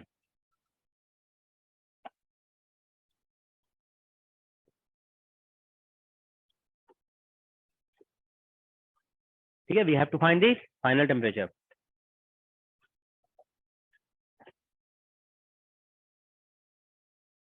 Basic question है ये, ठीक है। देखो इसमें जो है ना एनर्जी का फॉर्मूला दे दिया है, ये ई जो दिया हुआ है वो क्या है, इंटरनल एनर्जी है ना, ये यू लिख देते हैं हम लोग इसको, ठीक है ना, 3/2 ऐसे लिखा हुआ है nRT और माइनस A by V, ये लिखा हुआ है ना, यू लिख देते हैं इसको, ई लिखा हुआ है, लेकिन क्वेश्चन में लिखा हुआ है ना इट इज इंटरनल एनर्जी, देखो ठीक है, internal energy of n moles लिखा हुआ है, ठीक है ना, तो ऐसे लिख देते हैं इसको, ठीक है। अब देखिए यू दिया हुआ है ये, ऑलराइट। अब आप देखो यहाँ पे इसमें बोला गया है ना कि n मोल्स को क्या किया गया है, एडियाबेटिक एक्सपैंड कराया गया है, कहाँ पे एक्सपैंड कर रहा है ये, वैक्यूम में। देखो क्वेश्चन ध्यान से पढ़ो, ठीक है ना, इसमें लिखा गया है ना, it says 1 mole of the gas in state होगा, इज स्टेट लिखा हुआ है, 1 mole of gas in state T1 V1 is allowed to expand adiabatically into vacuum to final state T2 V2, ठीक है, द टेम्परेचर T2 बोला गया है। तो देखो इसमें बोला गया है गैस जो है ना, गैस एक्सपैंड्स adiabatically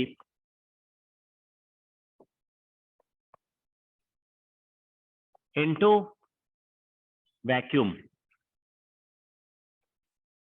ठीक है। तो gas expands adiabatically into vacuum, तो इसमें आपको पता है ना वर्क डन कितना होगा, क्योंकि वैक्यूम में एक्सपैंड कर रहा है तो वर्क डन इज 0 और डेल्टा क्यू जो होगा वो भी 0 हो जाएगा, ठीक है ना। तो इसमें बोला गया है कि V1 T1 से expand, V1 T1 temperature volume से एक्सपैंड करके वो पहुंच गया कहाँ पे, V2 और T2 पे, ठीक है ना।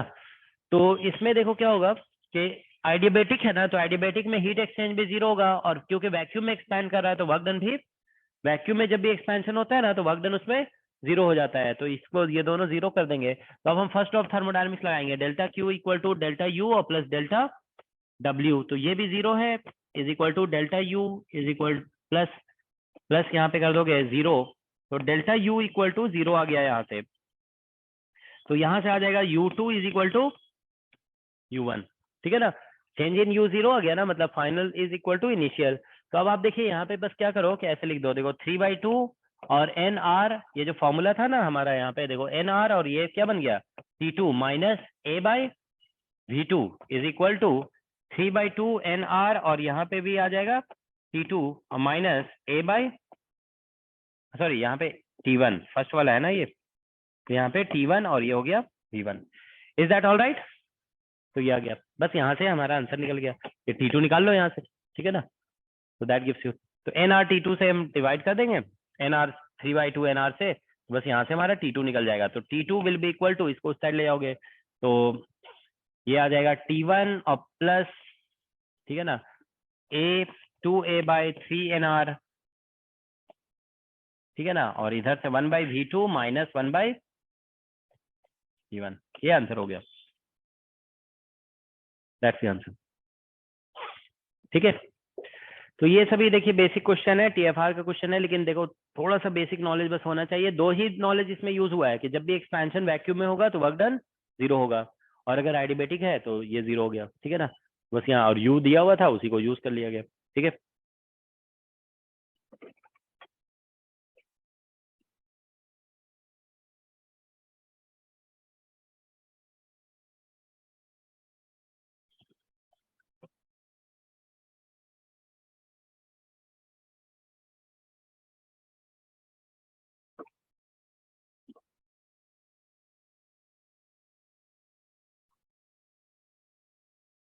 ठीक है, क्वेश्चन देखो 93 देख रहे हैं हम लोग, ठीक है ना, क्वेश्चन नंबर 93 देखो, इसमें क्या लिखा है, if delta W be the work done in quasi static reversible thermodynamic process, in which of the following statement about delta W is correct?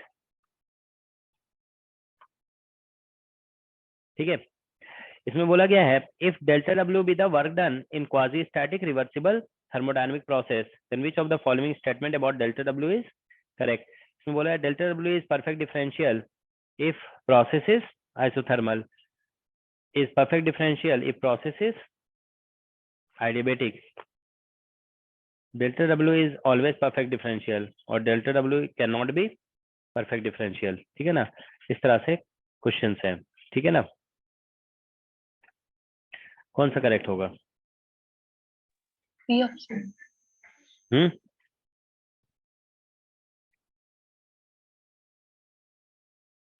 देखो इसमें जो है ना ये जो सिस्टम है ना हमारा, उस सिस्टम के बारे में नहीं बताया गया है, सिस्टम कैसा है, रियल गैस है या आइडियल गैस है, ऐसा कुछ भी नहीं बोला गया है। इसमें ये बोला गया ना, if delta W be the work in quasi static reversible thermodynamic process which of the following statement, देखो ये सिस्टम के बारे में नहीं बताया गया कैसा सिस्टम है, तो देखो ऐसा होगा इसमें, क्वेश्चन नंबर कितना था 93। देखो इसमें हम लोग जानते हैं कि डेल्टा क्यू इक्वल टू क्या होता है, डेल्टा यू और प्लस डेल्टा डब्ल्यू, ठीक है ना, ये होता है, या इसको ऐसा करो इन्फिनिटिमल लिखते हैं, ऐसे डी क्यू लिख दो, ऐसे D Q is equal to, ऐसे लिखोगे डी यू और प्लस डी डब्ल्यू, तो देखो इसमें ऐसे बार लिखे हुए ना, बार लिखने का मतलब होता है ये परफेक्ट डिफरेंशियल नहीं है, ठीक है ना, it is not perfect differential. लेकिन अगर आप ऐसे देखिए कि इफ प्रोसेस इज आइडियाबेटिक, देखो ऐसे क्वेश्चंस को जो है ना थोड़ा सा एनालाइज करके आप लिख सकते हो, ठीक है ना, आइडियाबेटिक, तो उस केस में डी क्यू जो होगा ना वो दैट विल बी जीरो, तो ये जीरो कर दोगे ना तो यहाँ से डी डब्ल्यू जो निकलेगा ना वो बेसिकली डी यू के माइनस डी यू आ जाएगा। अब देखो डी यू जो होता है ना वो हम जानते हैं स्टेट फंक्शन होता है, इट इज स्टेट फंक्शन, तो ये इसका डिफरेंशियल जो है ना ये परफेक्ट डिफरेंशियल होता है, दिस इज परफेक्ट डिफरेंशियल, ठीक है ना, तो ये परफेक्ट डिफरेंशियल है, तो ये परफेक्ट डिफरेंशियल है उसके इक्वल ये है, तो इसका मतलब ये भी परफेक्ट डिफरेंशियल हो गया, तो इसीलिए आप कह सकते हो कि आइडियाबेटिक प्रोसेस में सिर्फ ऐसा होगा, ठीक है ना, in adiabatic process this will happen, is that okay? तो यहाँ से इसलिए बी ऑप्शन इसका करेक्ट हो जाएगा। अब देख रहे हो डी ये जो होता है change in internal energy that is perfect differential, ठीक है ना, तो वो यहाँ से प्रूव हो जा रहा है, उसके इक्वल आ गया ना ये, ठीक है।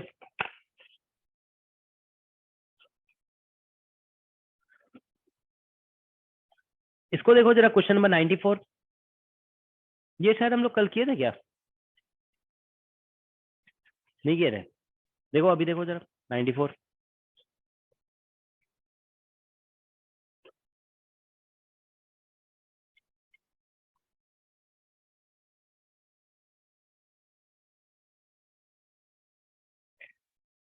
ये समझ में आ गया ना सभी को?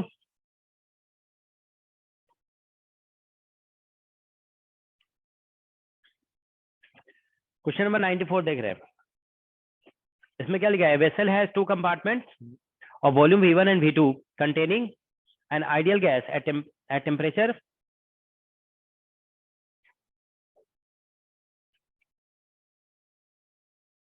अच्छा एट प्रेशर होगा वो P1 P2 and temperature T1 T2, थोड़ा सेंटेंस में मिस्टेक है। If the wall separating the two compartments is removed, the resulting equilibrium temperature will be, ठीक है ना, तो रिजल्टिंग इक्विलिब्रियम टेम्परेचर बताना है। देखो जरा सॉल्व करो।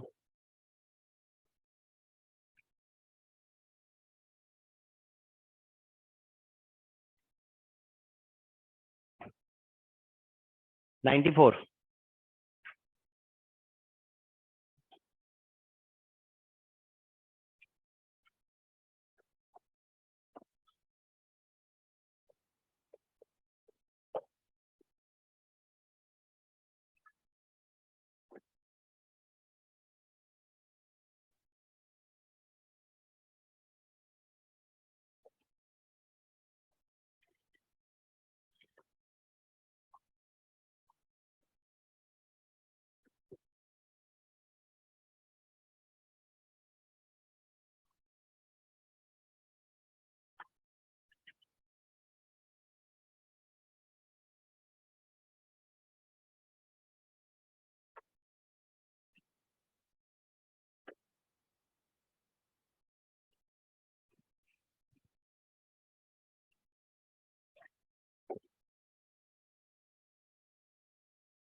कौन सी आ रहा है?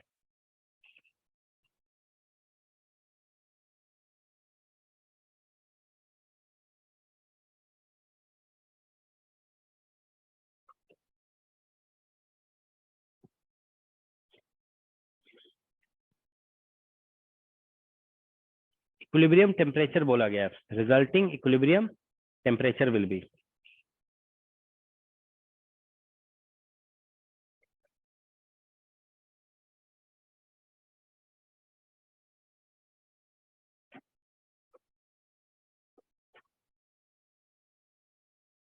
ठीक है। इसमें ऐसा है ना, क्वेश्चन देखो, एक वेसल है उसमें दो कंपार्टमेंट है, मान लो इधर V1 प्रेशर P1 और टेम्परेचर T1 है, V2 प्रेशर P2 और टेम्परेचर T2 है, ठीक है ना। तो हम लोग इसमें पार्टीशन को फिर हटाया गया है, ठीक है। हम लोग ऐसा भी कह सकते हैं कि मान लो कोई भी एनर्जी का लॉस नहीं हो रहा है ना, ये मान लेते हैं, ठीक है ना।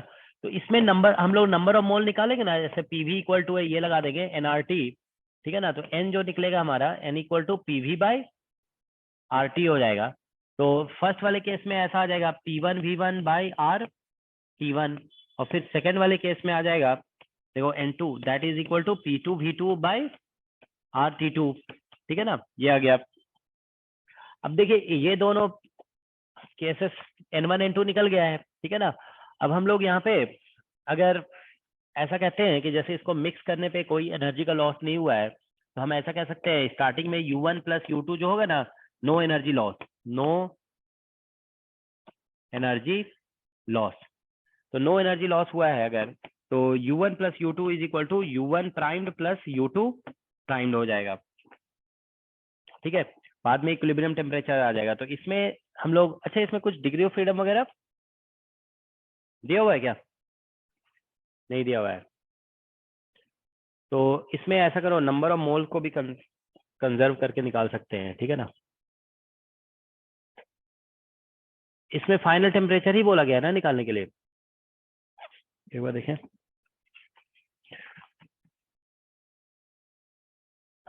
इसमें क्या लिखा है, two vessel has compartments of volume V1 V2 containing an ideal gas at temperature. If the wall separating the two compartments is removed, the resulting equilibrium temperature will be. अच्छा, इसमें नंबर ऑफ मोल्स नहीं दिया हुआ है ना, तो उससे तो number of degree of freedom भी नहीं दिया हुआ है, तो हम लोग उससे तो बना नहीं सकते हैं। अच्छा, एक ही आइडियल गैस है ना, तो सभी का डिग्री ऑफ फ्रीडम सेम होगा, है ना। हाँ, सेम मान लेते हैं, ठीक है ना। अगर डिफरेंट होता है ना तो फिर तो अलग हो जाता। तो इसमें डिग्री ऑफ फ्रीडम F मान लो, इसमें भी डिग्री ऑफ फ्रीडम F मान लेते हैं, ठीक है ना। F फिर तो बन जाएगा, ठीक है ना। तो यहाँ से देखिए ऐसा आ जाएगा, इसमें लिखोगे ना ऐसे, तो F/2 और इसमें N1 R और T1 हो जाएगा, प्लस F/2 और N2 R और T2 हो गया। अब इसमें हो जाएगा बेसिकली F/2 N1 RT और प्लस F/2 और N2 RT, ऐसे लिख दोगे। बाद में टेम्परेचर सेम हो जाएगा, ठीक है ना। तो F/2 सभी से कैंसिल हो गया, ठीक है ना।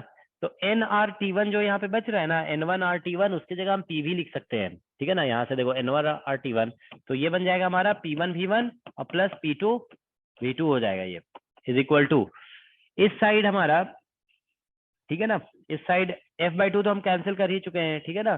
तो ये N1 प्लस N2 और ये हो जाएगा RT।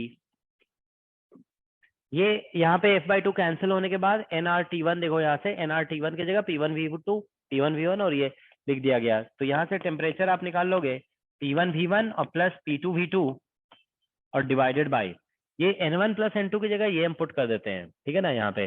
तो ये R मल्टीप्लाइड बाय ये R नीचे आ जाएगा ना, और N1 की जगह लिख दोगे ऐसे P1V1 और बाय RT1 और प्लस P2V2 और बाय RT2, ठीक है ना। तो ये R कॉमन आकर कैंसिल हो जाएगा, तो P1V1 और प्लस P2V2 और divided bye P1V1 bye T1 और प्लस P2V2 और बाय T2 हो जाएगा, ठीक है ना। तो ये इसका आंसर है, ठीक है, दैट्स द आंसर।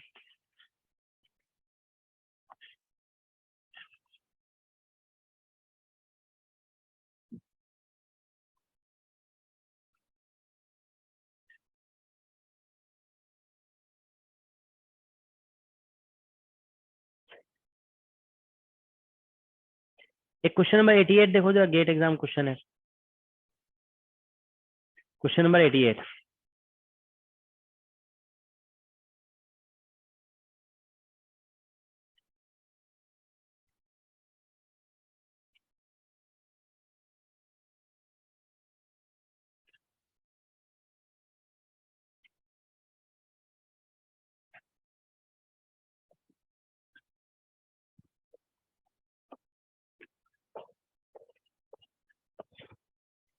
इसमें क्या लिखा है, एयर कंडीशनर मेंटेन्स। अच्छा, फिर से वही एयर कंडीशनर क्वेश्चन आ गया। अच्छा, परसों छोड़ देते हैं ना।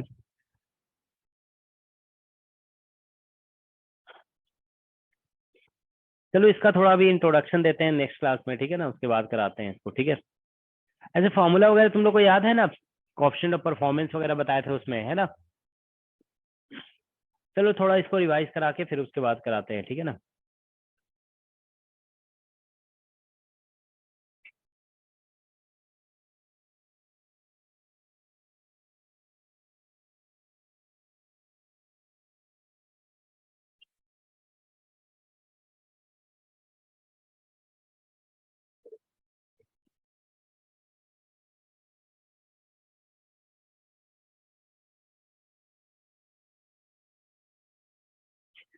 एक क्वेश्चन 68 नंबर, एक क्वेश्चन देखो जरा 68, क्वेश्चन 68 देखो, देख रहे हैं।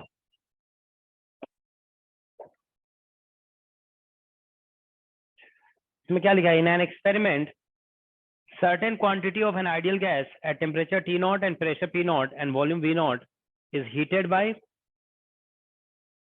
current flowing through a wire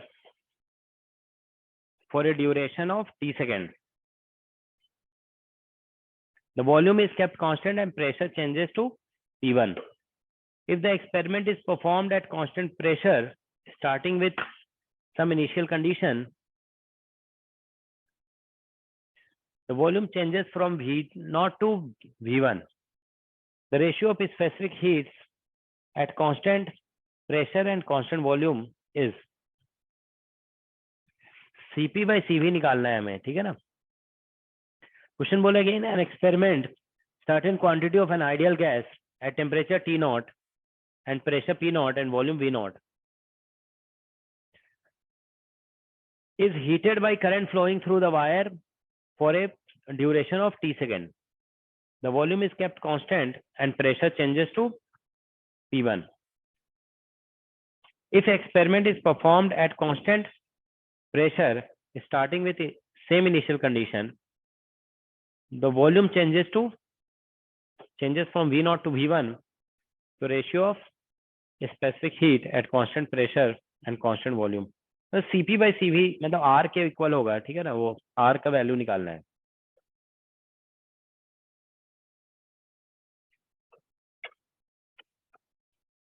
R का वैल्यू निकालना है बेसिकली.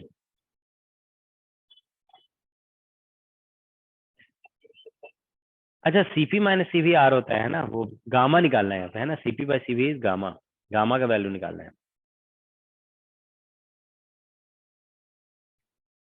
देखो जरा एक बार ट्राई करो.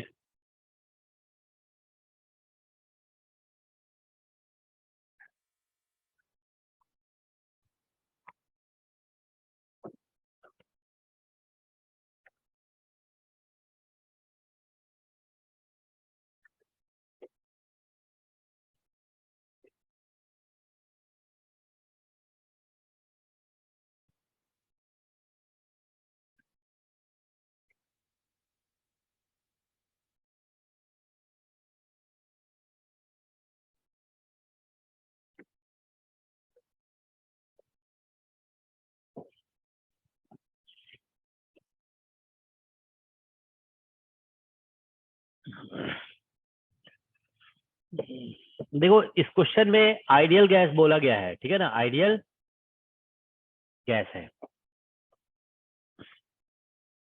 ठीक है. आइडियल गैस है और स्टार्टिंग में इनिशियल कंडीशन इसमें दिया गया है. इनिशियली प्रेशर P0 है, वॉल्यूम V0 है और टेम्परेचर T0 है. तो अगर हम इसको हीट कर रहे हैं, देखो V कांस्टेंट पे, तो इसमें बाद में प्रेशर हो गया कितना, V कांस्टेंट पे प्रेशर P1 हो गया, तो वॉल्यूम तो V0 ही रहेगा और टेम्परेचर समथिंग T1 मान लो बोल देते हैं. अब इसको हीट करते हैं अगर P कांस्टेंट पे, तो बोला गया कि इसमें वॉल्यूम हो गया V1, मतलब प्रेशर तो P0 ही रहेगा, वॉल्यूम हो जाएगा V1 और टेम्परेचर मान लो हो गया T1 प्राइम्ड. ठीक है, ऐसा है सिचुएशन. बस इतना ही इंफॉर्मेशन दिया हुआ है, ठीक है. अब इतना इंफॉर्मेशन को यूज करके और हमें आंसर निकालना है. स्पेसिफिक हीट एट कांस्टेंट, ठीक है. This much information is given और हमें Cp by Cv का रेशियो निकालना है.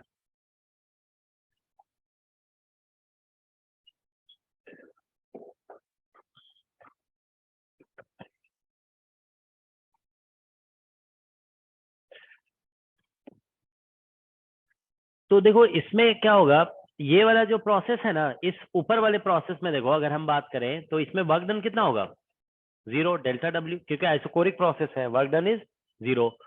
और इसमें अगर हम देखो टेम्परेचर चेंज हुआ है, टेम्परेचर चेंज हुआ ना, तो इसमें अगर हम चेंज इन इंटरनल एनर्जी निकालते हैं ऐसे, तो ये हो जाएगा F/2 NR और क्या बोलते हैं T1 माइनस T0. ये चेंज इन इंटरनल एनर्जी हो गया, यही होगा ना, ठीक है. तो इस प्रोसेस में देखो, इस प्रोसेस में dq निकालोगे ना, तो dq equal to du plus dw होता है, तो ये यही निकलेगा F/2 NR और T1 माइनस टी नॉट, ठीक है, that's what we get. Okay, तो डी क्यू ये निकल गया, ठीक है। अब इस प्रोसेस में देखिए, ठीक है, तो डी क्यू जो होता है ना, देखो ये जो है ना, इसमें बेसिकली, ठीक है, एनसीवी डी टी, ठीक है,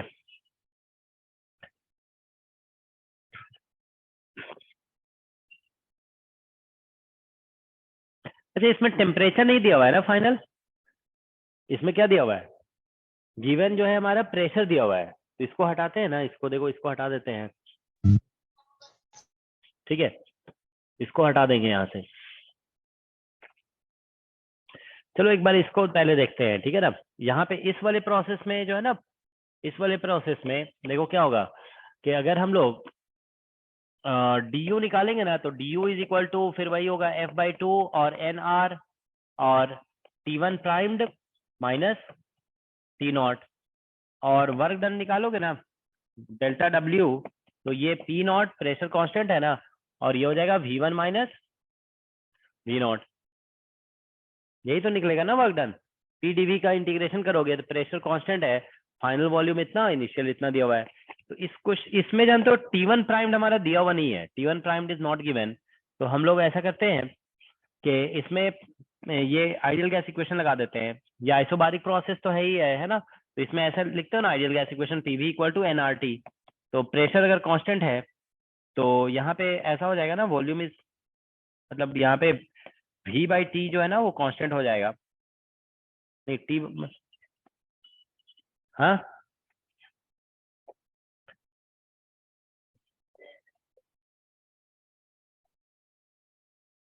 नहीं, क्वेश्चन पढ़ो ध्यान से, टेम्परेचर कांस्टेंट कैसे होगा, इसमें बोला गया है ना, इसको हीट हीट तो कर ही रहे हैं।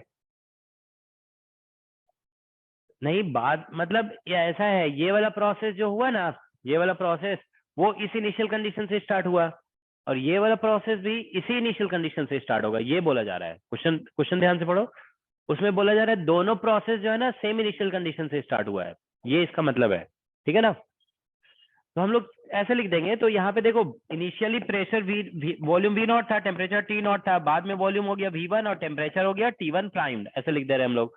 तो यहाँ से जो है ना T1 प्राइम्ड हमारा निकल जाएगा, T1 प्राइम जो निकलेगा ना, that will be equal to V1/V0 और इनटू T नॉट, तो ये निकल गया हमारा, ठीक है ना। All right, V1/V0 minus T not, तो इसको हम यहाँ पे पुट कर रहे हैं, देखो इसको यहाँ पे पुट करो तो ये कितना हो जाएगा, F/2 NR, ऐसे ही आएगा ना, F/2 NR, और यहाँ पे इसको पुट करोगे ना तो V1 माइनस V0 और into T not minus T not, ये आ गया। तो बस यही है हमारा रिजल्ट, ठीक है। तो इसको ऐसे लिख देते हैं, this will be equal to F/2 NR, और एक मिनट, F/2 NR और इंटू T नॉट कॉमन ले लोगे, V1 माइनस V0 हो जाएगा अपॉन V0 हो जाएगा, ठीक है, ये रिजल्ट आ रहा है। तो ये क्या क्या निकल गया हमारा डे, तो इससे जो है ना हम ये निकाल लेते हैं DQ, तो DQ इसमें निकालोगे तो DU प्लस DW, तो कितना आ रहा है देखो, तो ये DQ निकालेंगे ना, DQ इज इक्वल टू, तो इसमें इन दोनों में समेश ये, अच्छा इतना है ना P नॉट, और ये V1 माइनस V0, अच्छा इसमें क्या दिया हुआ था, V1 ही दिया हुआ था ना, वॉल्यूम दिया हुआ था ना, हाँ इसमें वॉल्यूम दिया हुआ था कि V1 हो गया है ना, प्रेशर कांस्टेंट था, ठीक है। तो V1 माइनस V0 और प्लस ये वाला हो गया हमारा F/2 NR और T नॉट, और इधर से हो गया V1 माइनस V0 और by V0, that's what we get, ये DQ निकल गया।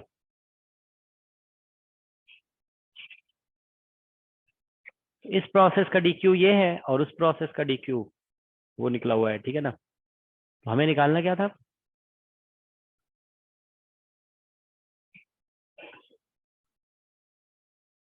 गामा निकालना था, है ना।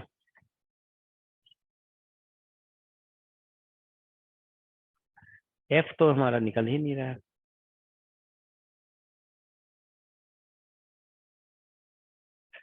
एफ तो अननोन आ गया ना, अभी निकालते हैं। मेरे को सीपी बाई सीवी का रेशियो निकालने के लिए बोला गया था, है ना।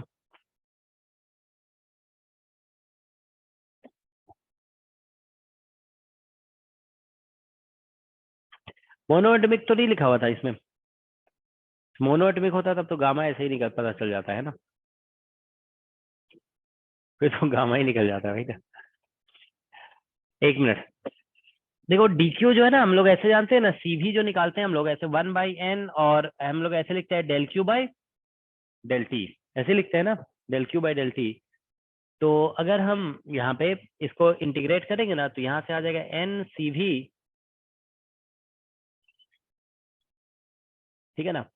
It will be N C V और इंटू डी टी, ऐसे लिखोगे ना, यहाँ पे T1 माइनस टी नॉट आ जाएगा, is equal to F/2 NR, और ये T1 माइनस टी नॉट। तो ये तो हम लोग ऐसे भी जानते ही है कि CV जो होता है वो होता है F/2 R, ये तो हम लोग ऐसे भी जानते हैं पहले से, है ना। CV तो इतना निकलेगा ही, ठीक है ना। अब इसमें जैसे ऐसे लिखेंगे ना, देखो CP, एक मिनट, अभी देखो समझ में आ सकता है, ठीक है ना। देखो CP जो हमारा निकल रहा है, CP यहाँ पे ऐसे लिखोगे NCP, ठीक है। और यहाँ पे बाद में T1 primed minus T not, ये इसकी जगह हम ऐसे लिख देंगे क्योंकि ये heat supplied at constant pressure है ना, तो ये हो जाएगा पी नॉट और V1 माइनस वी नॉट, ठीक है, और प्लस F/2 NR और इंटू टी नॉट और V1 माइनस वी नॉट और बाई वी नॉट। तो अब देखिए यहाँ पे हम इसे जो है ना ऐसा करते हैं, CP T1 प्राइम हम लोग निकाले हुए थे ना, वो यहाँ पुट कर देते हैं, तो NCP and we are getting here T prime put करोगे यहाँ पे, तो V1 माइनस वी नॉट और -1 और into T not is equal to P not V1 minus V not और प्लस F/2 NR और इंटू टी नॉट और फिर V1 माइनस वी नॉट और बाई वी नॉट, ऐसा कुछ आ रहा है। तो इसमें से V1 माइनस वी नॉट अगर हम डिवाइड कर दें हर जगह से, ठीक है ना, तो इसमें जो रिजल्ट आएगा, देखो यहाँ से CP इक्वल टू कितना आ जाएगा, ये आ जाएगा P not by T not और बाई एन और प्लस यहाँ से यही आ रहा है ना, V1 माइनस वी नॉट, ये तो हमारा सब डिवाइड होके कैंसिल हो जाएगा। अच्छा, ऊपर में वी नॉट भी आ जाएगा, है ना, ये वी नॉट आ जाएगा, ये वाला वी नॉट यहाँ पे, और इधर से ये कैंसिल होकर के बच जाएगा F/2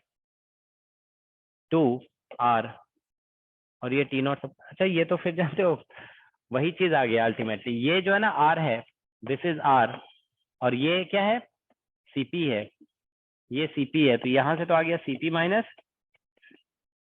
ये तो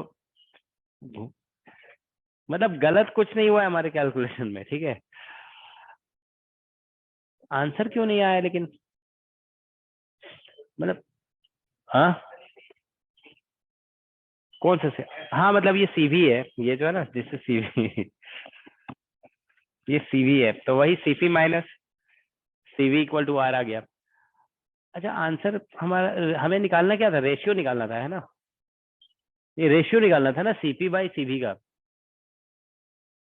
एक बार देखो फिर से आते हैं क्वेश्चन पे। क्वेश्चन क्या था कि एक आइडियल गैस है जो P नॉट V नॉट और T नॉट पे है, अगर हम इसको हीट करते हैं, उसमें कुछ ऐसा लिखा था इलेक्ट्रिक करंट पास करके हीट किया जा रहा है ना फॉर T टाइम, तो है ना, ऐसे लिखा है ना, तो इसमें बोला गया कांस्टेंट वॉल्यूम से हीट करते हैं अगर। अच्छा, इसमें जानते हो हमें ऐसा लग रहा है कि दोनों को T टाइम के लिए ही हीट किया गया है, ऐसा तो नहीं बोला गया है, उससे कहीं से कुछ रिलेशन निकालना पड़ेगा। इसमें देखो जरा, ऐसा तो नहीं बोला गया दोनों को T टाइम के लिए हीट किया गया है।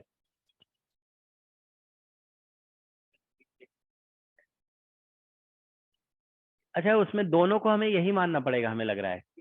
हाँ। हम्म।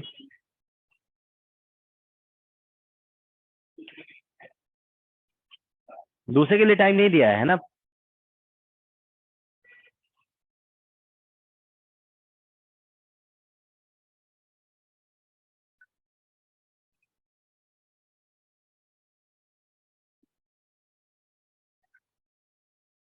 नहीं जानते हो, इसको वही करना पड़ेगा। दोनों को जो है ना, दोनों का हीट जो है ना सेम मानना पड़ेगा। मानना पड़ेगा दोनों को टी टाइम के लिए हीट किया गया है, ठीक है, तभी ये क्वेश्चन बनेगा, नहीं तो नहीं बनेगा। नहीं तो फिर वो जो दिया गया ना उसका कोई यूज ही नहीं रहेगा फिर। समझ गया ना? वो जो लिखा गया है उसमें कि करंट पास कराया गया टी टाइम के लिए, उसका क्या यूज रहेगा? और दूसरी बात क्या हो रहा है कि क्वेश्चन भी नहीं बन रहा है ये। अगर ऐसे भी बन जाता ना तो हम बोलते कि ठीक है चलो बन गया, तो बना भी तो नहीं ना क्वेश्चन ये। इसमें तो हम इधर उधर से सब्स्टिट्यूट करने लगे, तो फिर जानते हो अल्टीमेटली जो जानते वही आ गया। जानते हो, देखो चलो ठीक है बन जाएगा। देखो इसमें ये मानना पड़ेगा कि दोनों को, दोनों प्रोसेस में हम लोग, देखो इसमें हमें ये मानना पड़ेगा, वी विल एज्यूम दैट, ठीक है, assume that in both process, both the process, ठीक है ना, दोनों प्रोसेस में हमें मानना पड़ेगा कि heat was supplied for time T, for time T. तो देखो इससे क्या होगा, इससे अब हमारा इस तरह से आंसर आएगा। देखो दोनों में हम मान रहे हैं ना कि heat same amount of time के लिए सप्लाई किया गया है, तो मतलब same amount of heat basically supply किया गया, ये मानना पड़ेगा, ठीक है ना। तो सेम अमाउंट ऑफ हीट, देखिए इस प्रोसेस में हीट इतना निकला हमारा, ये, ठीक है ना। अच्छा, इस प्रोसेस का हीट को हम लोग ऐसे निकाल सकते हैं, देखो ये जो हीट निकला था ना, तो यहाँ पे ऐसे ये लगाओगे ना, इसमें कौन सा क्या था, इसमें pressure was, sorry volume was constant, ठीक है ना। तो हम लोग ऐसे लिखते हैं PV is equal to NRT. तो फिर से अच्छा इसमें ऐसा आ जाएगा P by T is equal to constant होगा इसमें, ठीक है ना। तो P not by T not is equal to फिर हो जाएगा P one by T one. तो टी वन जो निकलेगा ना यहाँ से, वो बेसिकली निकलेगा हमारा पी नॉट बाई, नहीं कितना निकलेगा, T not by P not और इंटू पी वन। ये हम इसमें इस प्रोसेस में वॉल्यूम कांस्टेंट था ना, तो वॉल्यूम कांस्टेंट किया यहाँ पे, तो P by T equal to constant आ गया, तो उससे टी का लिए फाइनल टेम्परेचर इतना है। तो देखिए इस प्रोसेस में जो हीट सप्लाई किया गया ना, मतलब ऐसा कहना होगा कि heat supplied at constant volume is equal to heat supplied at constant pressure, ये हम मानकर चल रहे हैं। दोनों प्रोसेस में हीट हम मानकर चल रहे हैं कि सेम सप्लाई कर दिया गया। तो देखो कांस्टेंट वॉल्यूम वाले केस में हीट सप्लाई जो हुआ F by two N R हो गया, देखो यहाँ से F by two N R, और ये हो गया starting final temperature T one है ना, तो टी वन माइनस ऐसे लिख रहे हैं हम लोग टी नॉट और प्लस सॉरी इक्वल टू बाद में जो हीट सप्लाई किया गया ना, यहाँ पे देखो ये हम लोग निकाले थे इस वाले प्रोसेस में, तो इस वाले प्रोसेस में हीट सप्लाइड हम लोग इतना निकाल दिए थे ना, देखो ये this was equal to P और into V one minus sorry P not और V one minus V not और plus F by two N R, ठीक है ना, F by two N R T not, और इधर से आ गया था हमारा यहाँ पे ये जो हम लोग ऐड करके निकाले थे, ठीक है ना, V one minus V not और बाई वी नॉट, ऐसा आया था। तो ये टी वन का वैल्यू यहाँ से पुट कर दो, तो देखो F by two N R और टी वन का वैल्यू ये जो आया था ना T not by P not और into P one minus T not, ठीक है, is equal to P not और V one minus V not और plus F by two N R और इंटू टी नॉट और V one minus V not और by V not, ये आ गया। तो इससे जो है ना हम लोग ये निकाल लेते हैं एफ बाई टू, ठीक है ना, ये एफ बाई टू निकालते हैं। तो देखो इधर से कुछ देखो सिंप्लीफाई होगा, ये F by two N R common लो जरा, F by two N R common लेते हैं तो कितना आएगा, देखो इधर से F by two N R common लोगे ना, यहाँ पे वी नॉट है, तो इन सबको उठा के इधर ले आओ, तो ये आ जाएगा हमारा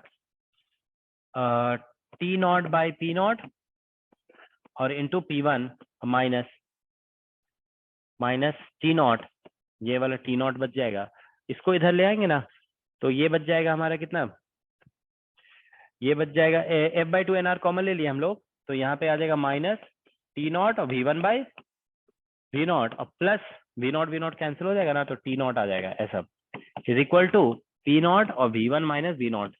एक बार चेक करोगे ये सही है ना।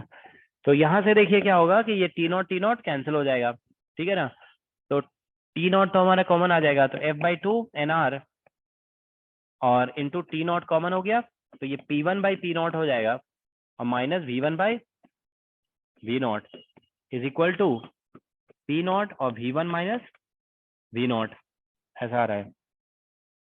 अब हम लोग क्या करेंगे कि NR, देखो स्टार्टिंग में ऐसा लिखा हुआ है ना, P0 V0 is equal to NR और T0, तो हम लोग NR जो लिखा गया है ना उसकी जगह लिख देंगे P0 V0 और by T0। Is that okay? तो यहाँ पे लिख देते हैं P0 V0 by T0, T0 T0 cancel हो जाएगा, तो F/2 हमारा निकल जाएगा। F/2 इक्वल टू यहाँ पे आ जाएगा P0 V0 और इधर से P1 V1, sorry P1 V0 और माइनस V1 V0। अच्छा P0 है यहाँ पे, इज इक्वल टू P0 और इधर से आ गया V1 माइनस V0। एक मिनट, ऐसा कुछ आ रहा है, ठीक है ना। तो यहाँ से देखो क्या होगा, P0 P0 एक कैंसिल हो जाएगा इधर इधर से, ठीक है ना। तो ये F/2 हमारा निकल गया, F/2 इज इक्वल टू, थोड़ा कॉम्प्लिकेटेड आंसर आ रहा है, तो P0 कैंसिल हो चुका है, ठीक है ना। यहाँ पे आ रहा है V1 माइनस V0 और डिवाइडेड बाय ये V0 है यहाँ पे, और this side we are getting P1/P0 और माइनस V1/V0, ऐसा कुछ आ गया। तो F/2 निकल गया ना, तो हम लोग जानते हैं ना गामा इक्वल टू कितना होता है, 1 प्लस 2/f, यही होता है ना। तो यहाँ से 1 प्लस और 2/f करेंगे, तो 2/f, f की जगह मतलब उल्टा है, ये F/2 था ना, तो 2/f करेंगे तो ये उल्टा हो जाएगा, है ना। तो ये हो जाएगा, ऊपर में हो जाएगा V0 और इधर आ जाएगा P1/P0 माइनस V1/V0 और divided bye V1 minus V0। इसको जरा देखो सिंप्लीफाई करके आ रहा है क्या आंसर। तो इसको सिंप्लीफाई करने से आएगा V1 माइनस V0 और प्लस प्लस P1/P0 और इंटू V0, ये और यहाँ पे माइनस V1 आ जाएगा, V1 माइनस V0 आ जाएगा, ठीक है ना। तो V1 V1 इधर से कैंसिल हो जाएगा, ठीक है ना।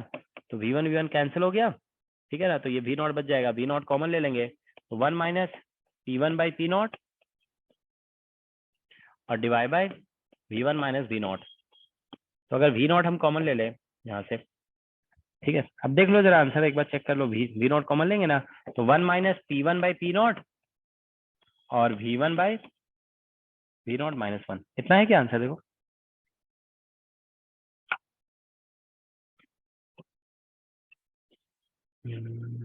हाँ, उस तरह का तो मैच लग रहा है देखने में, है ना। देखो इसमें एलसीएम लेंगे ना, तो P0 माइनस P1 आएगा, ठीक है, और इधर से आ जाएगा V1 माइनस V0, हाँ ठीक है, मैच कर जाएगा आंसर, ठीक है ना। P0 माइनस P1, तो उल्टा भी देखेंगे ना अगर, तो P1 माइनस P0 अगर लिखेंगे, हाँ V0/V1, V0/P0 एक ऑप्शन में है ना, ए ऑप्शन आ जाएगा, P1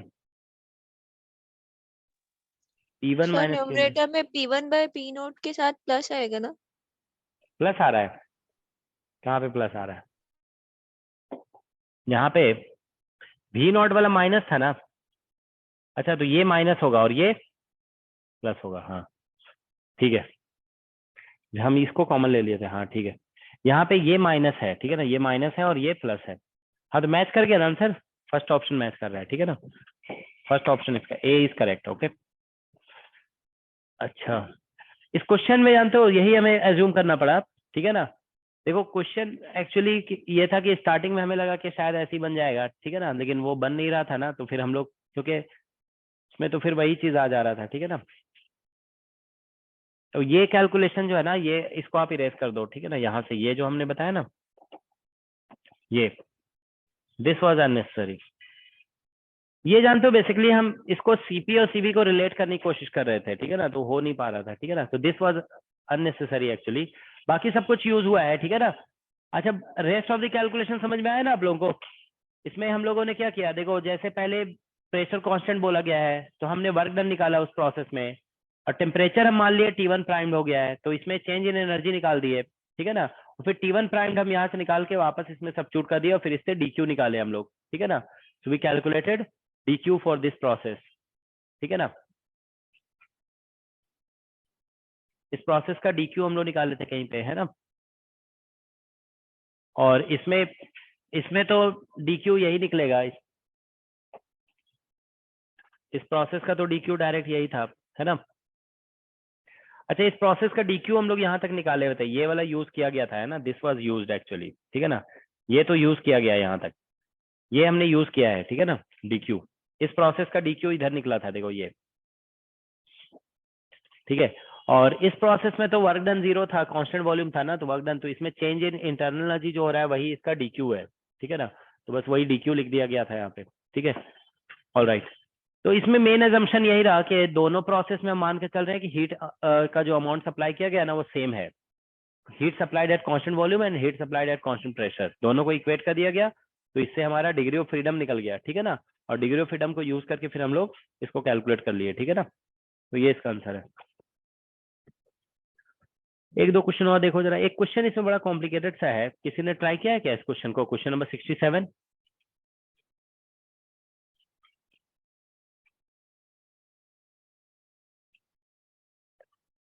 ये जस्ट 2018 में पूछा गया था ये क्वेश्चन, मैकेनिक्स से ज्यादा रिलेटेड है ये क्वेश्चन, ठीक है ना, इससे मतलब कम है रिलेटेड।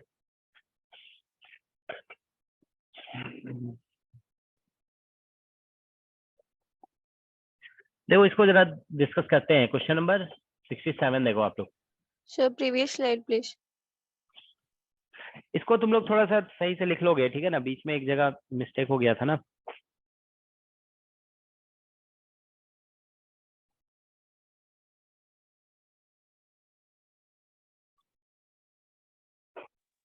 सर ऊपर।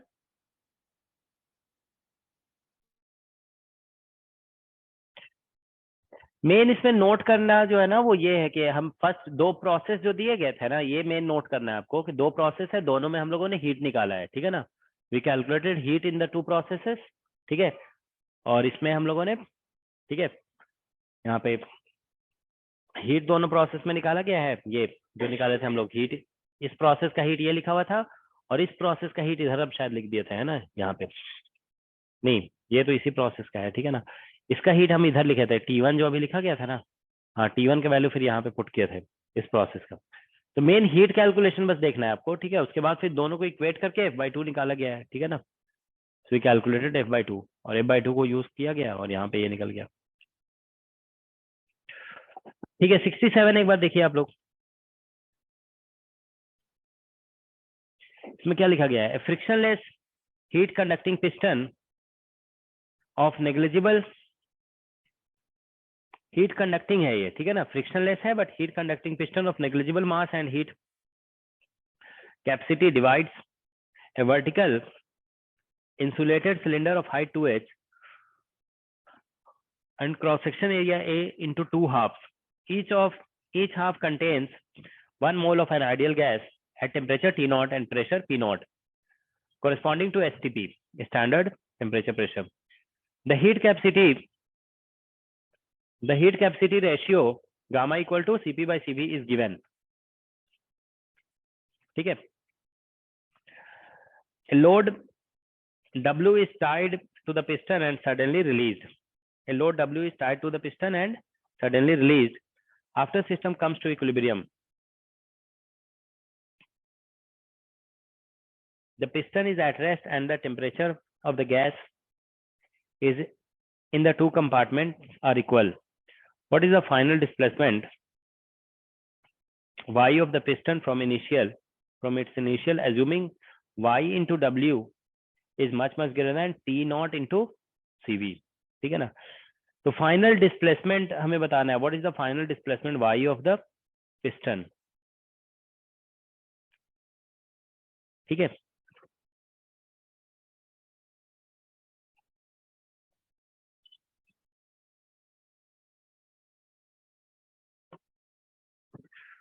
हीट कैपेसिटी रेशियो दिया हुआ है, Cp by Cv is given, a load W is tied to the piston and suddenly released. After the system comes to equilibrium, the piston is at rest and temperature of the gases in the two compartments are equal. What is the final?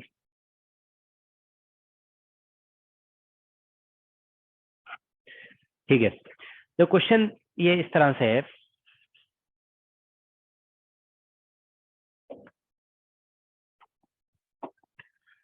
Question number 67। देखिए एक cylinder है,